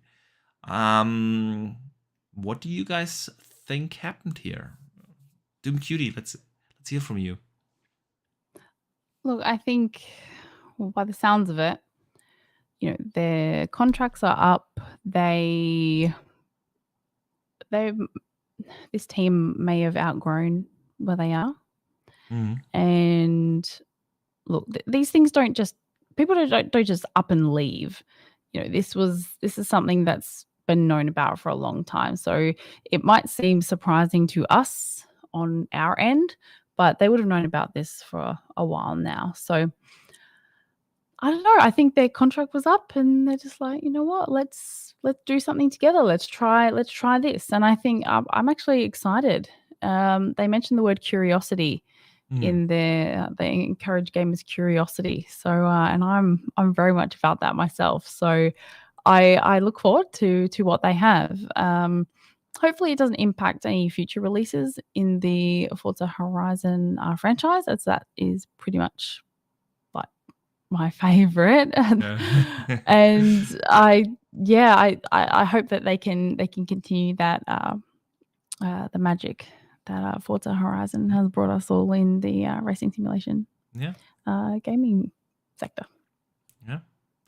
Yeah, it will be interesting to see, because it's a lot. It's a lot of especially lead personnel that left. So Dutch, what do you think is going on? Yeah. Oh, hang on. Sorry, I need to interrupt because before I forget, super chat, and it's almost leaving my chat window. So before I lose it, Tron TJ, buddy, thank you so much for the generosity. He says, me being greedy, I want Xbox to buy a Bandai Namco or Warner Brothers or EA, especially EA, because I love Command & Conquer and Need for Speed. Yeah, he sent it actually in a little earlier when we talked about possible acquisitions. And I know your love for Command & Conquer. I want to see a Warner Brothers. Honestly, that would be cool. And Warner Brothers in the Xbox roster with all the DC IP, that would be fantastic. But But yeah, man, thank you so much for the support, and thanks for being late to the super chat. So Dutch, now tell us what happened at not Naughty Dog at Playground. I don't know what's happening at Naughty Dog, but I can tell you what's happening at Playground. Please do so. No, I mentioned this yesterday on our show, but I agree with DoomCutie. It's not something that's just an immediate thing. It's not like a jump decision, specifically after being at Playground for that long. It's obviously something that they've been thinking about doing for quite some time, setting up their own studio, getting themselves out of kind of the overhead of a big corporation and doing their own thing. And it wouldn't have been an easy decision for any of them, to be fair, because, and I'm going to say it from a bit of a different angle as well than I did yesterday. They've been at the studio for a long time. We're talking probably the best part of a decade, these guys. Yeah. There's going to be a lot of friends that they're leaving behind. There's going to be a lot of friends that are going to poach, no doubt. But I think what could be part of the agreement when they leave is that, listen, like, if you're going to be speaking to some people, at least give us the heads up. But don't do anything that's not required, and kind of just come and steal all the stuff from Playground. Or even don't come and steal any of the stuff from Playground. Go and do what you need, but like, go and find your own guys. They could be, because on a lot of occasions they might have those in contractual agreements where they can't do X, Y, and Z as part of leaving. So we don't know, but it wouldn't have been an easy decision, and especially leaving that many friends. The good news, however, is that they're pretty much right next door. The studio is in the same town, so they haven't moved far. They are right next door. They don't have to move their families, at least, yeah. So, and obviously, if they were going to be doing, and again, if they'd left on bad terms, they would have been going far away. They would have been setting up shop in a different town, in a different city, away from something that they lived in and lived by for so long, and had a complete clean slate. So obviously they want to stay around and stay in that area, and they're on good terms with Playground, and I don't think there's any animosity between any of them. So for me, I think it's just they literally want to have be their own boss in its entirety, not be underneath a corporation, figure it out for themselves in terms of both. And we've known they've already got the funding that they're required to set up shop and start working on the game. So they've already got that funding organized, which is obviously really good news. It's initial funding, of course, which means that they'll need to source kind of investment, etc. But it's entirely separate, and good luck to them, to be honest. Good luck to them. Mike Brown's never said a bad word. He's always been awesome for the Horizon series. But I've got no doubt that Horizon's a franchise, and Playground Games as a studio has got a lot of big talent in it. So I've got no doubt Playground as a studio is going to be absolutely fine. And again, this is another thing. We speak about some of the most one of those studios within Microsoft that you can pretty much nail your hat to in terms of quality, the output, and the time frame in which they output their games. And they've already kicked back on Microsoft, who wanted to show Fable, and they were like, "Oh, we want to show Fable because it looks great, and we've seen the gameplay and we've seen it in play, and we want to show it." And Playground have went, "No, we'll show it when we're ready to show it. Like, we know when we're ready, so we'll show it when we're ready." So obviously they're very confident in the products that they have, and still those that are working in the studio are extremely confident. So I don't think there's an issue there personally. I think it's just they want to set up shop. There's 5 or 6 of them that have went off to do their own thing, and good luck to them. I wish the best for them, and no doubt the talent that they've got, even in those 6 people, will come up with something fantastic. So I'm looking forward to seeing what they produce. Oh yeah, absolutely. I have no doubt in their talent, and it's gonna be awesome. I'm still a little surprised, because like obviously you're both right. This didn't happen overnight. They planned that, and they probably had discussions with Xbox. Can we do this internally? There must be a reason why they felt the need to go independent. So yeah, I do hope that the rest of the team will be fine. Because like with every team, the leadership figures are important. They give direction, they give input, and we shall see. Still, I think Playground is big enough. It's big enough of a studio that they can compensate it. They have other talented people as well that can take over those leadership positions. And it is an interesting thing that happened this week. And I see a lot of people in the chat also feel like that they are gonna be fine. So no worries, guys. No worries. Before we move on to the community questions, guys, I wanna catch up on a super chat from Dave Ramos. He says, thank you, by the way. Thank you so much for the support. He says, would Warner Brothers come with the DC IP? Like, would Microsoft then own Batman, Suicide Squad, Joker, etc. for all forms of entertainment or just gaming? Since Microsoft has no intention getting into, like, at least no intention that we know of, we've heard that they get into like the classic movie entertainment business or something like that. We don't know. I would assume we've heard the rumor for now, I want to say at least 3 years or so, that Warner Brothers is interested in selling their gaming department or the gaming division. So yeah, it was just me speculating. I was just saying, like, I feel like Xbox could need like a pop culture IP. Warner Brothers with owning DC would be simply a perfect match there. That's just me speculating.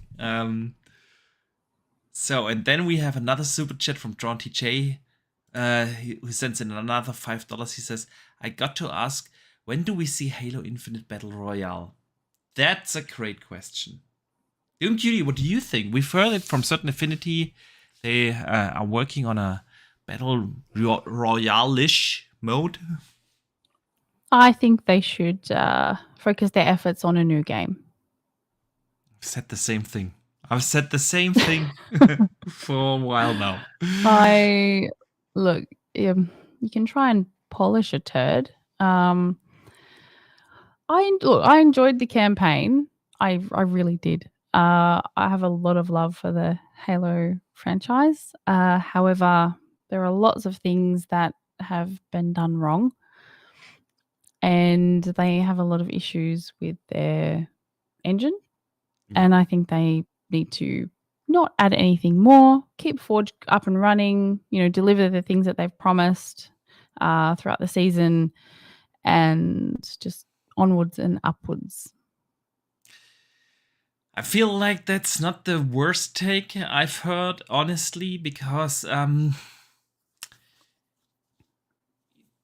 at this point, even if you bring out the Battle Royale, what does it have to do in order to bring Halo to where it was supposed to be? If you doesn't enhance the franchise. Yeah, especially not in a year like 23, and 24 is gonna be the same. If you ask me, the next 2 years are gonna be insane in terms of game releases. So just take the time, use the Certain Affinity mode, develop it further, polish it up, and use that as the multiplayer mode for the release of the next Halo, and then just bring us another campaign, Halo Infinite 2 in, I don't know, 25 or something, and then give us a Halo that we all want. Dutch, what do you think? I think with it being Certain Affinity, it's a different kettle of fish, because at least it's a separate studio. It's not in-house that's dealing with it. You've got a third party that's creating a separate mode. So create it. If it hits, it hits. Again, much like we said earlier on with Skull and Bones. If it hits, it hits. If it doesn't, it doesn't. At that point, what have you got to lose? As you mentioned, it's had a turbulent enough launch as it is. They've got it to a point now where it's okay. It's not great. It's not also terrible right now. It's kind of in the middle. Obviously, they've got the season 3's being announced. You've got Forge and things in there now. You've got co-op multiplayer in there now. So they've got the basics that they should have had at launch there now. But I also agree. I think it's either a cut and dry, right? The game's there. Let's work on the next story content for it, and really push on with the actual story side of things, and figure out what that is going forward. And let Certain Affinity get this released. I think personally, this Battle Royale mode will possibly be announced at E3 and launch at some point later on this year as part of maybe Season 4 of Halo's release or whatever. I don't know how long they're doing the seasons for now. I've, much like many people past Kieran, I don't play Halo Infinite now. And again, this is another issue they've got with Halo right now. The content that they're releasing isn't enough to get people back into it, especially in 2023, where they're dropping Redfall, Starfield, Forza, plus whatever in the second half of the year. Diablo. Then you've also got Stalker, Age 4, Age 2. You've got all Harry Potter, Hogwarts. You've got potentially Avatar, the tail end of the year. You've got Spider-Man coming out on PlayStation. Like, there's so many massive games coming out this year that any incremental updates or new additions in terms of like a battle royale mode or anything like that is going to get played for a day and then dropped. Like, there's just too much stuff coming out this year that it isn't going to make a difference. Like, it does need a cut-off where they say, right, this version of Halo that we've attempted is done.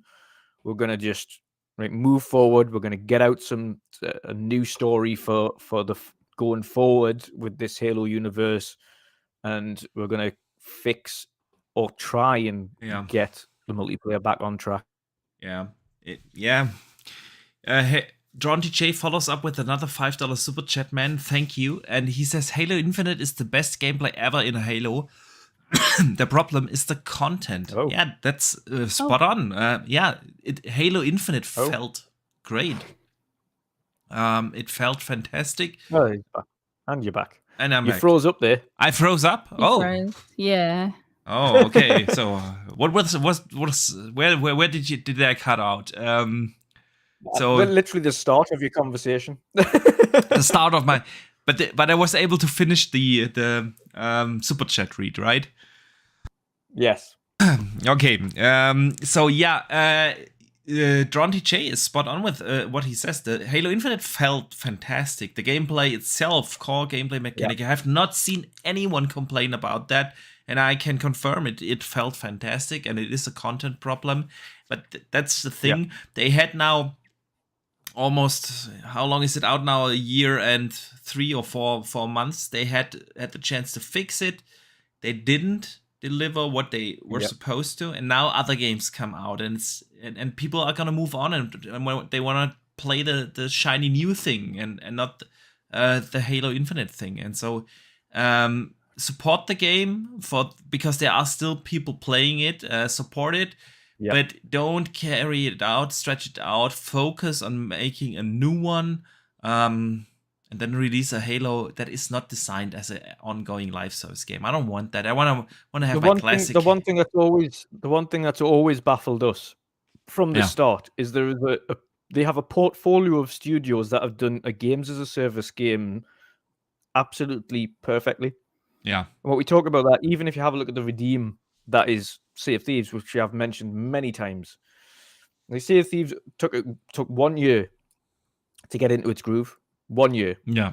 It had its beta. It had its start. The issue it had at its start was once you did the initial things, it kind of just felt like the same game loop. So then they started introducing adventures, and then they introduced extra loot, and then they introduced kind of factions, and then they just continued and continued and continued. And the one thing they haven't done for Halo still, despite having Forge and despite having co-op eventually, is release their own maps. They still haven't released their own brand new maps.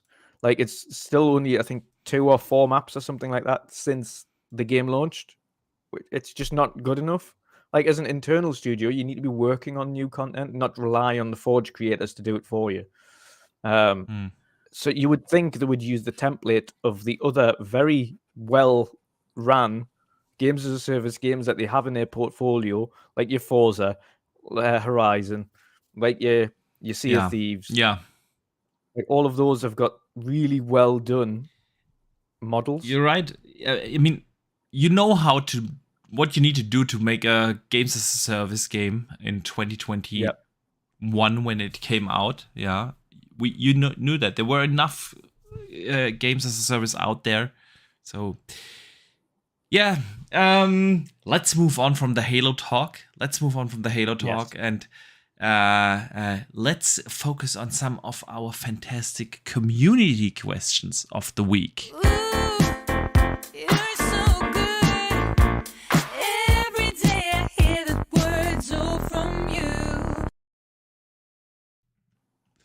All right.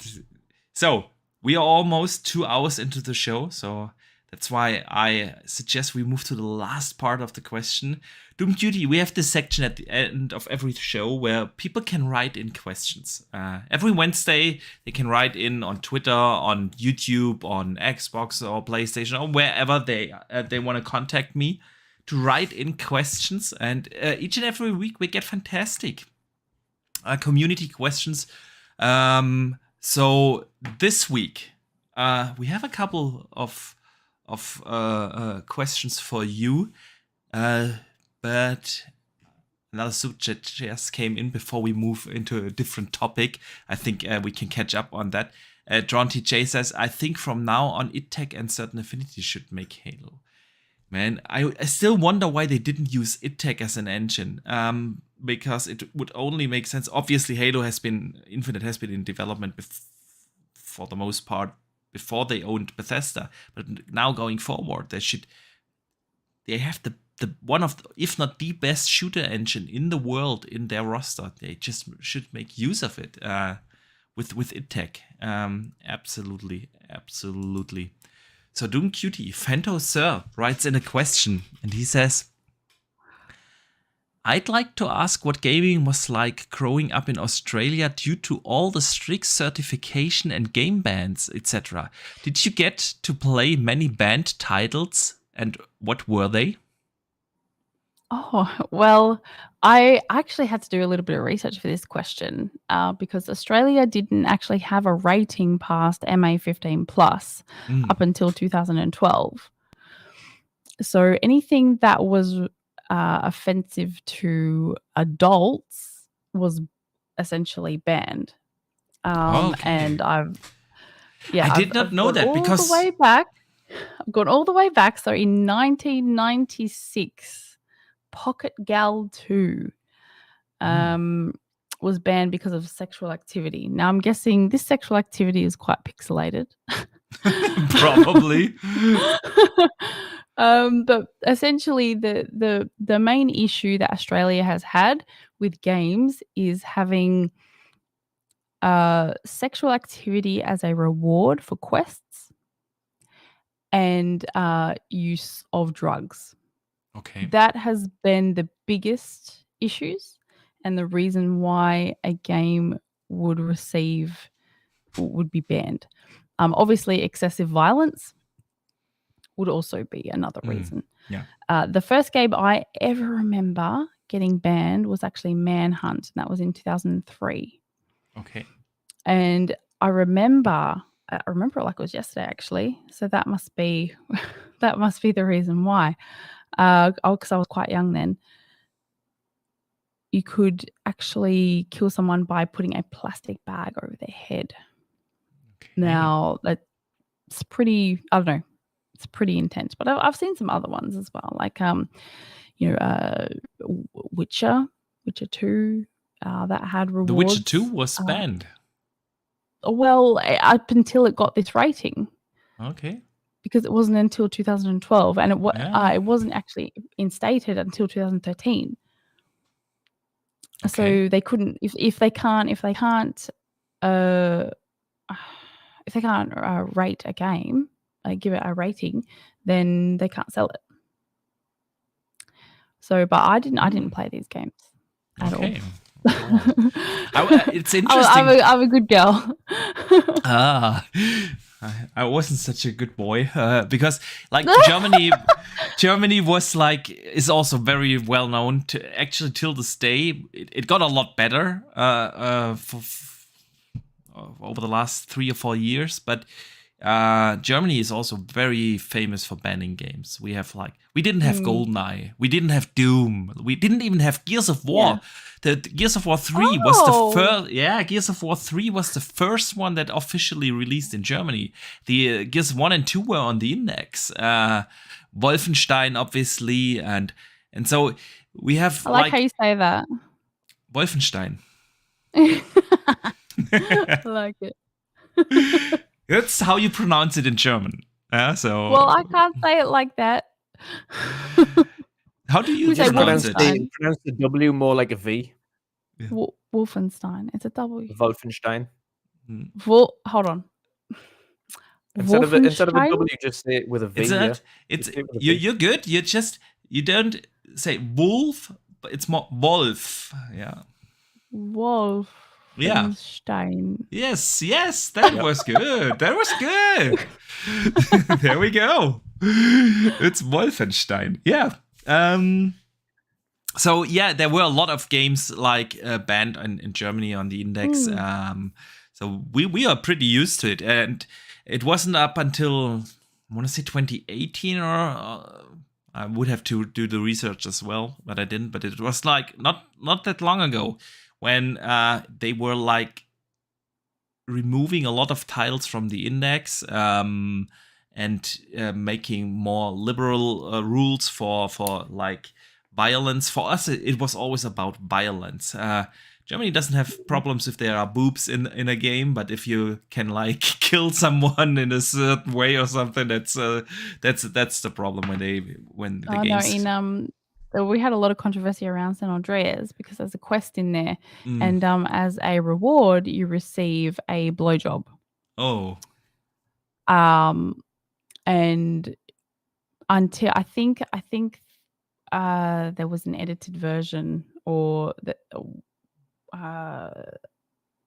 was a version of San Andreas that had that removed, and that was able to be sold here. So, okay. You know, but it didn't seem like a big deal, but I have a feeling that since the internet became a thing and online gaming became a thing, there's less control over that, isn't there? There absolutely. There's yes, hot control. coffee, that's the one. Hot coffee. I mean, realistically, like Doom, let's take Doom for instance, the OG Doom, it was banned in Germany as well. We all had it. Like it was traded on the floppy disks in the schoolyards, and it was just everyone had it. But obviously things got a lot even more easier to get your hands on ever since we have the internet. So that's actually how my first Xbox account got banned. It was like somewhere during the 360 days. I switched the region to the UK in order. It was a Wolfenstein or Doom game. One of the two. I wanted to buy it digitally, so I switched the region, and you were not allowed to do that at the time. And that's why Xbox banned my first account, and that's why my current one is only like 12 or 13 years old. So yeah. Only. It's mainly because, of course, and at that time, it was the whole thing of replacing the Nazis with the Nazi symbol. Okay, right. What is it called in English? Yeah, they weren't allowed.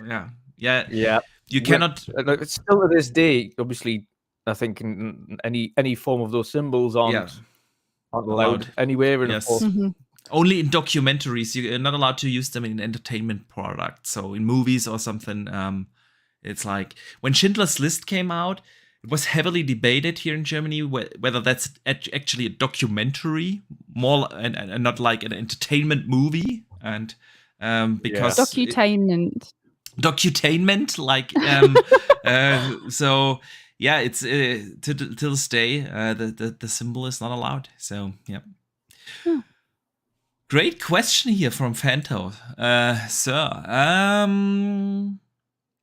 Sith Lord has also a question for you.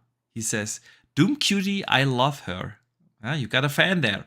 With the Starfield showcase not being in on the 25th, how long do you think we have to wait? I think we almost we answered that already during our discussions. We did. Middle of February. I think Middle of February. I think what less than a month. Less than a month. Less than a month. Yeah. All right. Where is it? We have answered a couple of the questions now already. So I want to shout out Matt Hiller, Pyro. They both wrote in and said, asked more or less the same question, like how often do we want the developer direct format per year? He said a new direct every 2 or 3 months would be his choice. We talked about that. Brian writes it.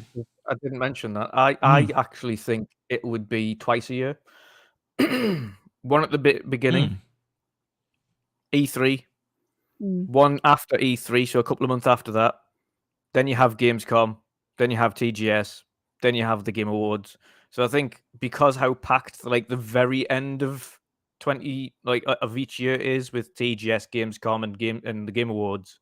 Yeah, I think having a kind of a stopgap in between that with a developer direct, like after E3, like a couple months after that, then you have a developer direct. Maybe he's having a little bit more info about a couple of the games you saw at E3. Okay, we're going to have the developers talk about 4 of the games, and they might just keep it at that format as well. They might just have it, okay, we're going to have 4 games each time. So we're going to go, okay, these 4 this time, we're going to talk about kind of more info, etc. I think twice a year is perfect. If that is the case of you've got a developer direct, and then your E3, and then your developer direct, and then your Gamescom/XO event, then TGS, and then because you end up with the tail end of the year having like 5 events. And then the pipeline is full, but 2 to 3 events, depending, of course, on how much you have to show. Because rather do them like Xbox appearing at like 6 events a year. That's a lot of events for them to turn That's a lot. That's a lot. And you don't want to have filler shows. You want to make them count.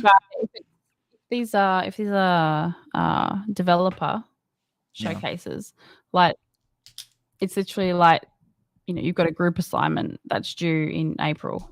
Like, it's not, and if they're different developers each time, it's not going to be much effort. And then the big guys can go to the big one and they can worry about that one. Yeah, that's true.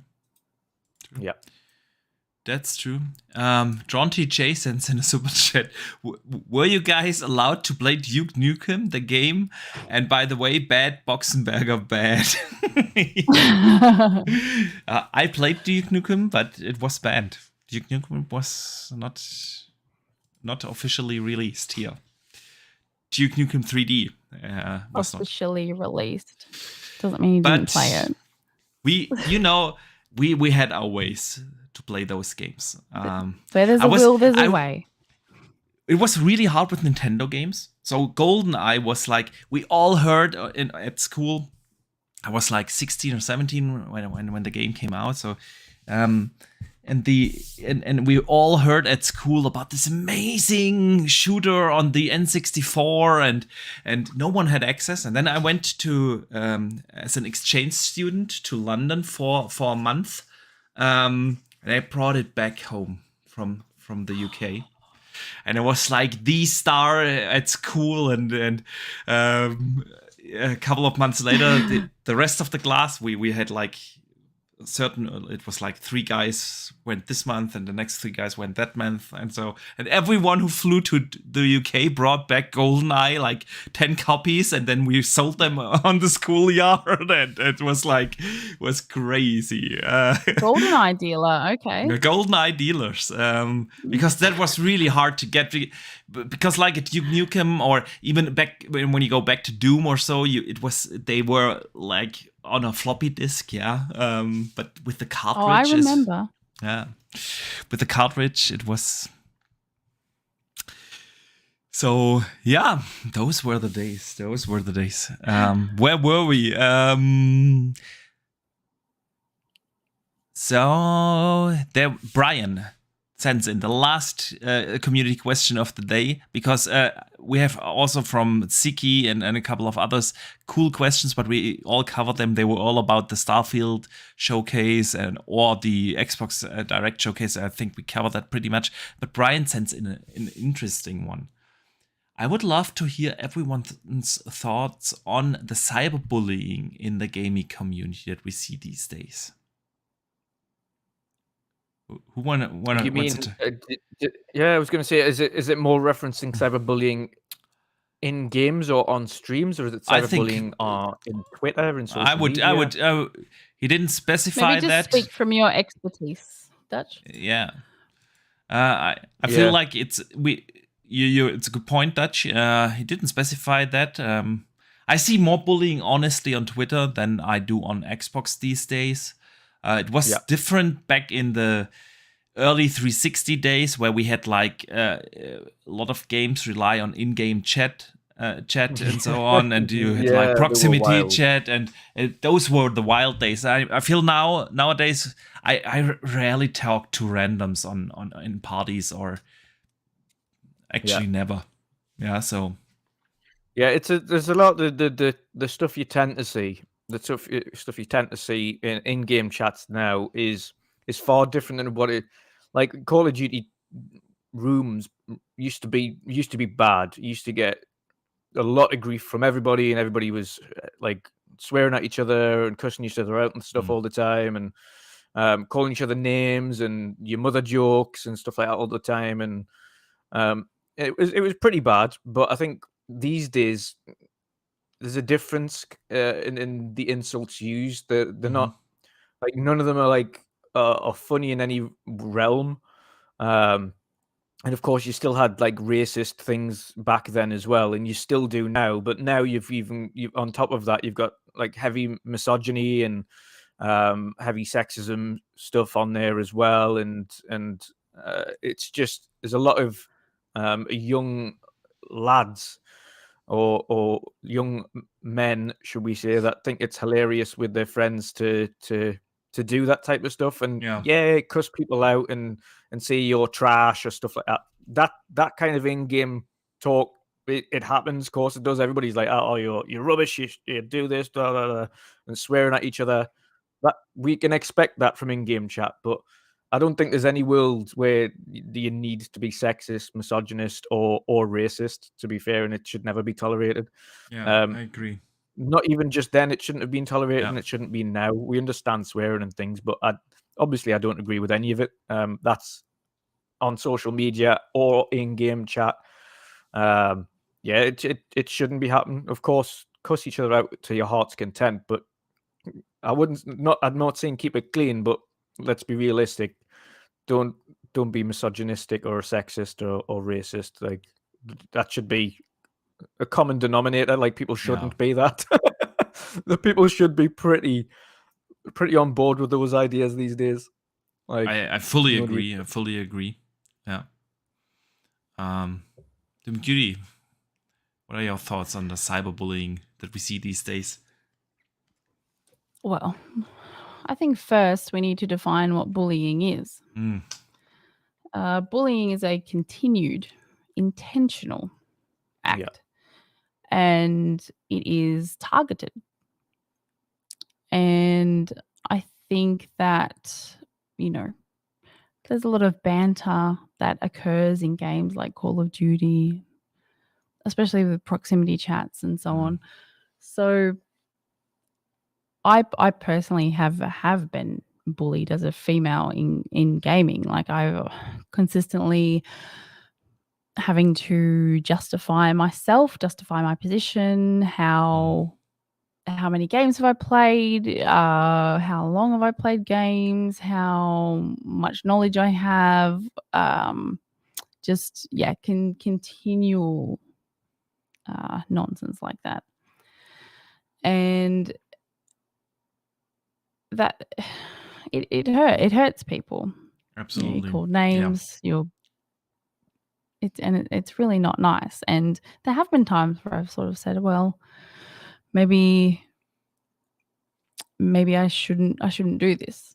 Maybe I shouldn't express my creativity or my passions or my collection or the things that I really enjoy doing. But I know I'm grown enough.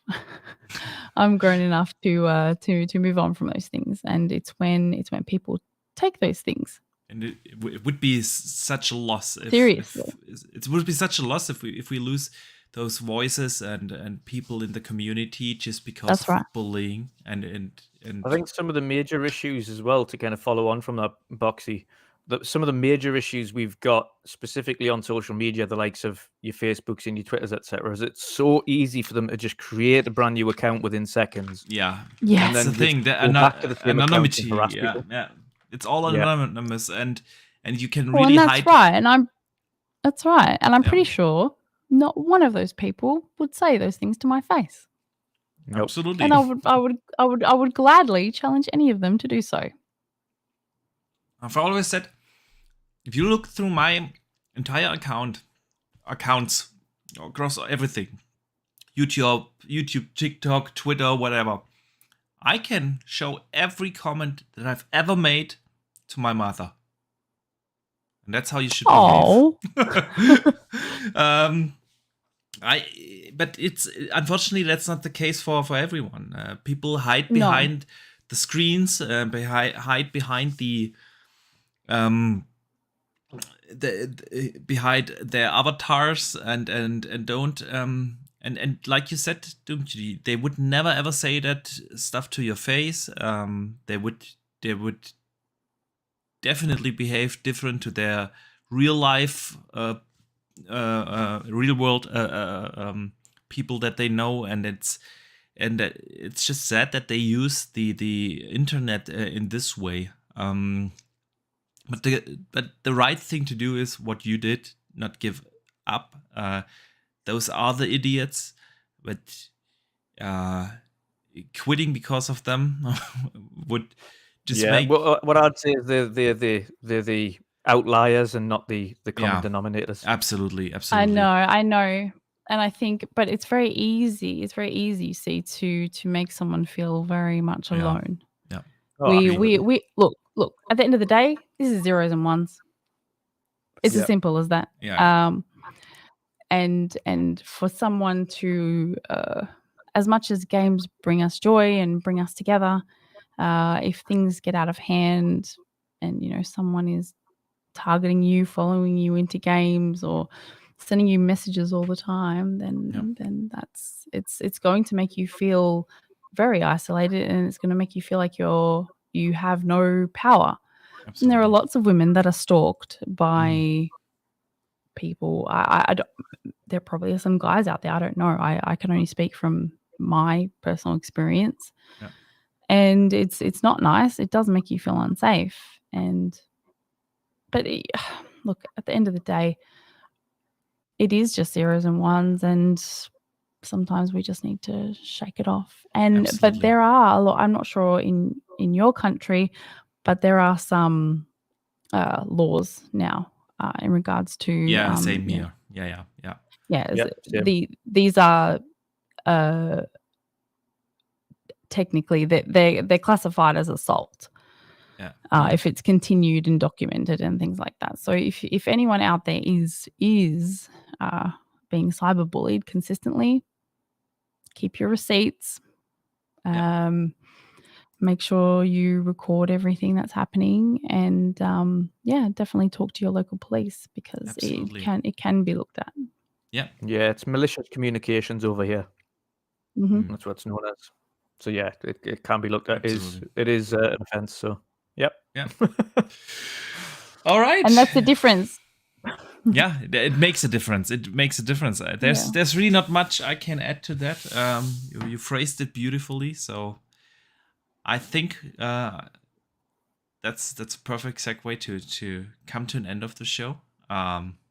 It has been an absolute blast with you, DoomCutie. Really super appreciate you taking the time. I know it's super early for you. and you probably are tired. The sun is rising. Can you see this? That's my front door. The sun is rising as we speak. There you go. There you go. So, no, really, I want to say a big thank you for taking the time to join us here today. It truly was a blast to have you on. Dave Ramos also sends in probably the last super chat of the day. It says #hugs, support, and positive community. Absolutely, man. That's lovely, Dave. So yeah, again, thank you so much. Let people know where they can find you. Again, your links are all in the description, but where can people find you? You can find me mostly on Twitter or on Xbox. That's where I am usually hanging out. And I am, as we're getting into the new year, I'm slowly getting back into my streaming schedule.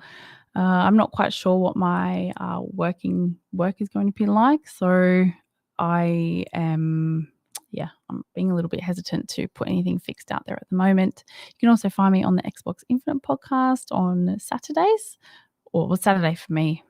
I'm not sure what time it is for you, but it's Friday night in America. Friday night in America. It's the middle of the night for us because. Then you won't be awake. Riskit asked me. Yeah, Riskit asked me if I wanted to join at some point as a guest, and I was like, dude, that's like I think it was 2 or 3 a.m. where you guys start. Oh, really? For me, yeah. That was the time for me. No. I think you owe me one. I do. I probably do. But yes, thank you so much for having me on the show. It's been a pleasure. You boys are lovely chat. Fantastic show. Thank you. Appreciate you taking time again. It was super fun. So Dutch, tell people where they can find you. Because yes, of course, I don't think that anyone follows you here on this show. No, nobody knows me. So who the heck are you? Who am I? I've just turned up. Who are you? Nice to meet you, man. No, what have you coming up? People know where to find you, man. Of course they do. Yeah, they know where I am. I'm everywhere these days. But I've got after this show, of course, on Saturday now, I'm going to be on Game On Daily with Gaz. Oh, sweet! I've been on that show like 2 weeks ago or so. That's a fun show. Yeah. Yeah, it is. He always asks me pretty much like I did the day before or 2 days before. So, yeah, he's like, "Are you free?" Yes, I am. Thankfully, asked in time. So that's I told that to Gaz so many times because he asked me like 3 or 4 times, and he's always like 24 hours up front. So, dude, you up for podcast tomorrow evening? I was like, can you let me know a little more in advance? Yeah, I will do the next time. And it was like 12 hours. So Saturday afternoon. Hey, about this night, because it's also night for me. Yeah. When that podcast, it was like, guys, you gotta give me time to plan. I need to search a babysitter, check with the wife and everything. So, that's gas. Additionally, this Sunday as well, we are doing the weekend edition, and we're having a guest on, and that's Dave Ramos. So Dave Ramos will be joining us. Lovely. So that's going to be awesome. And of course, the weekend edition's nice and chill, so it's a little bit more laid back. We talk about kind of TV series as well, like pop culture TV series. In this case, there's not too much out yet. And it'll be, unfortunately, The Last of Us doesn't air till Monday, so we won't have seen that episode to talk about it as yet. But there's a lot of gaming news to talk about, of course, as always, which is awesome. So that's happening then. Of course, as usual, we've got the Sea of Tuesdays playcast on Tuesdays and the Midweek Mix-Up on Wednesdays. So that's where you can find me, as always. Busy man. Busy bee. Absolutely. All right. So I want to also say a big thank you to everyone who joined us here live today. Big thank you, of course, for all the super chats and the channel memberships and all the support you throw at us. Super grateful for that. Of course, also shout out to everyone who listens on the podcast services, Spotify and Apple Podcast. We only get a few listeners on Google Podcasts, but Spotify and Apple Podcast. I don't know anybody who listens to Google Podcasts. I don't know. We have like weekly 10 listens or so on Google Podcast. Probably the only 10 people that use Google Podcasts. Yeah, probably. But shout out to those guys as well. Yeah. A special shout out to those guys. Shout out to those guys. Yeah, absolutely.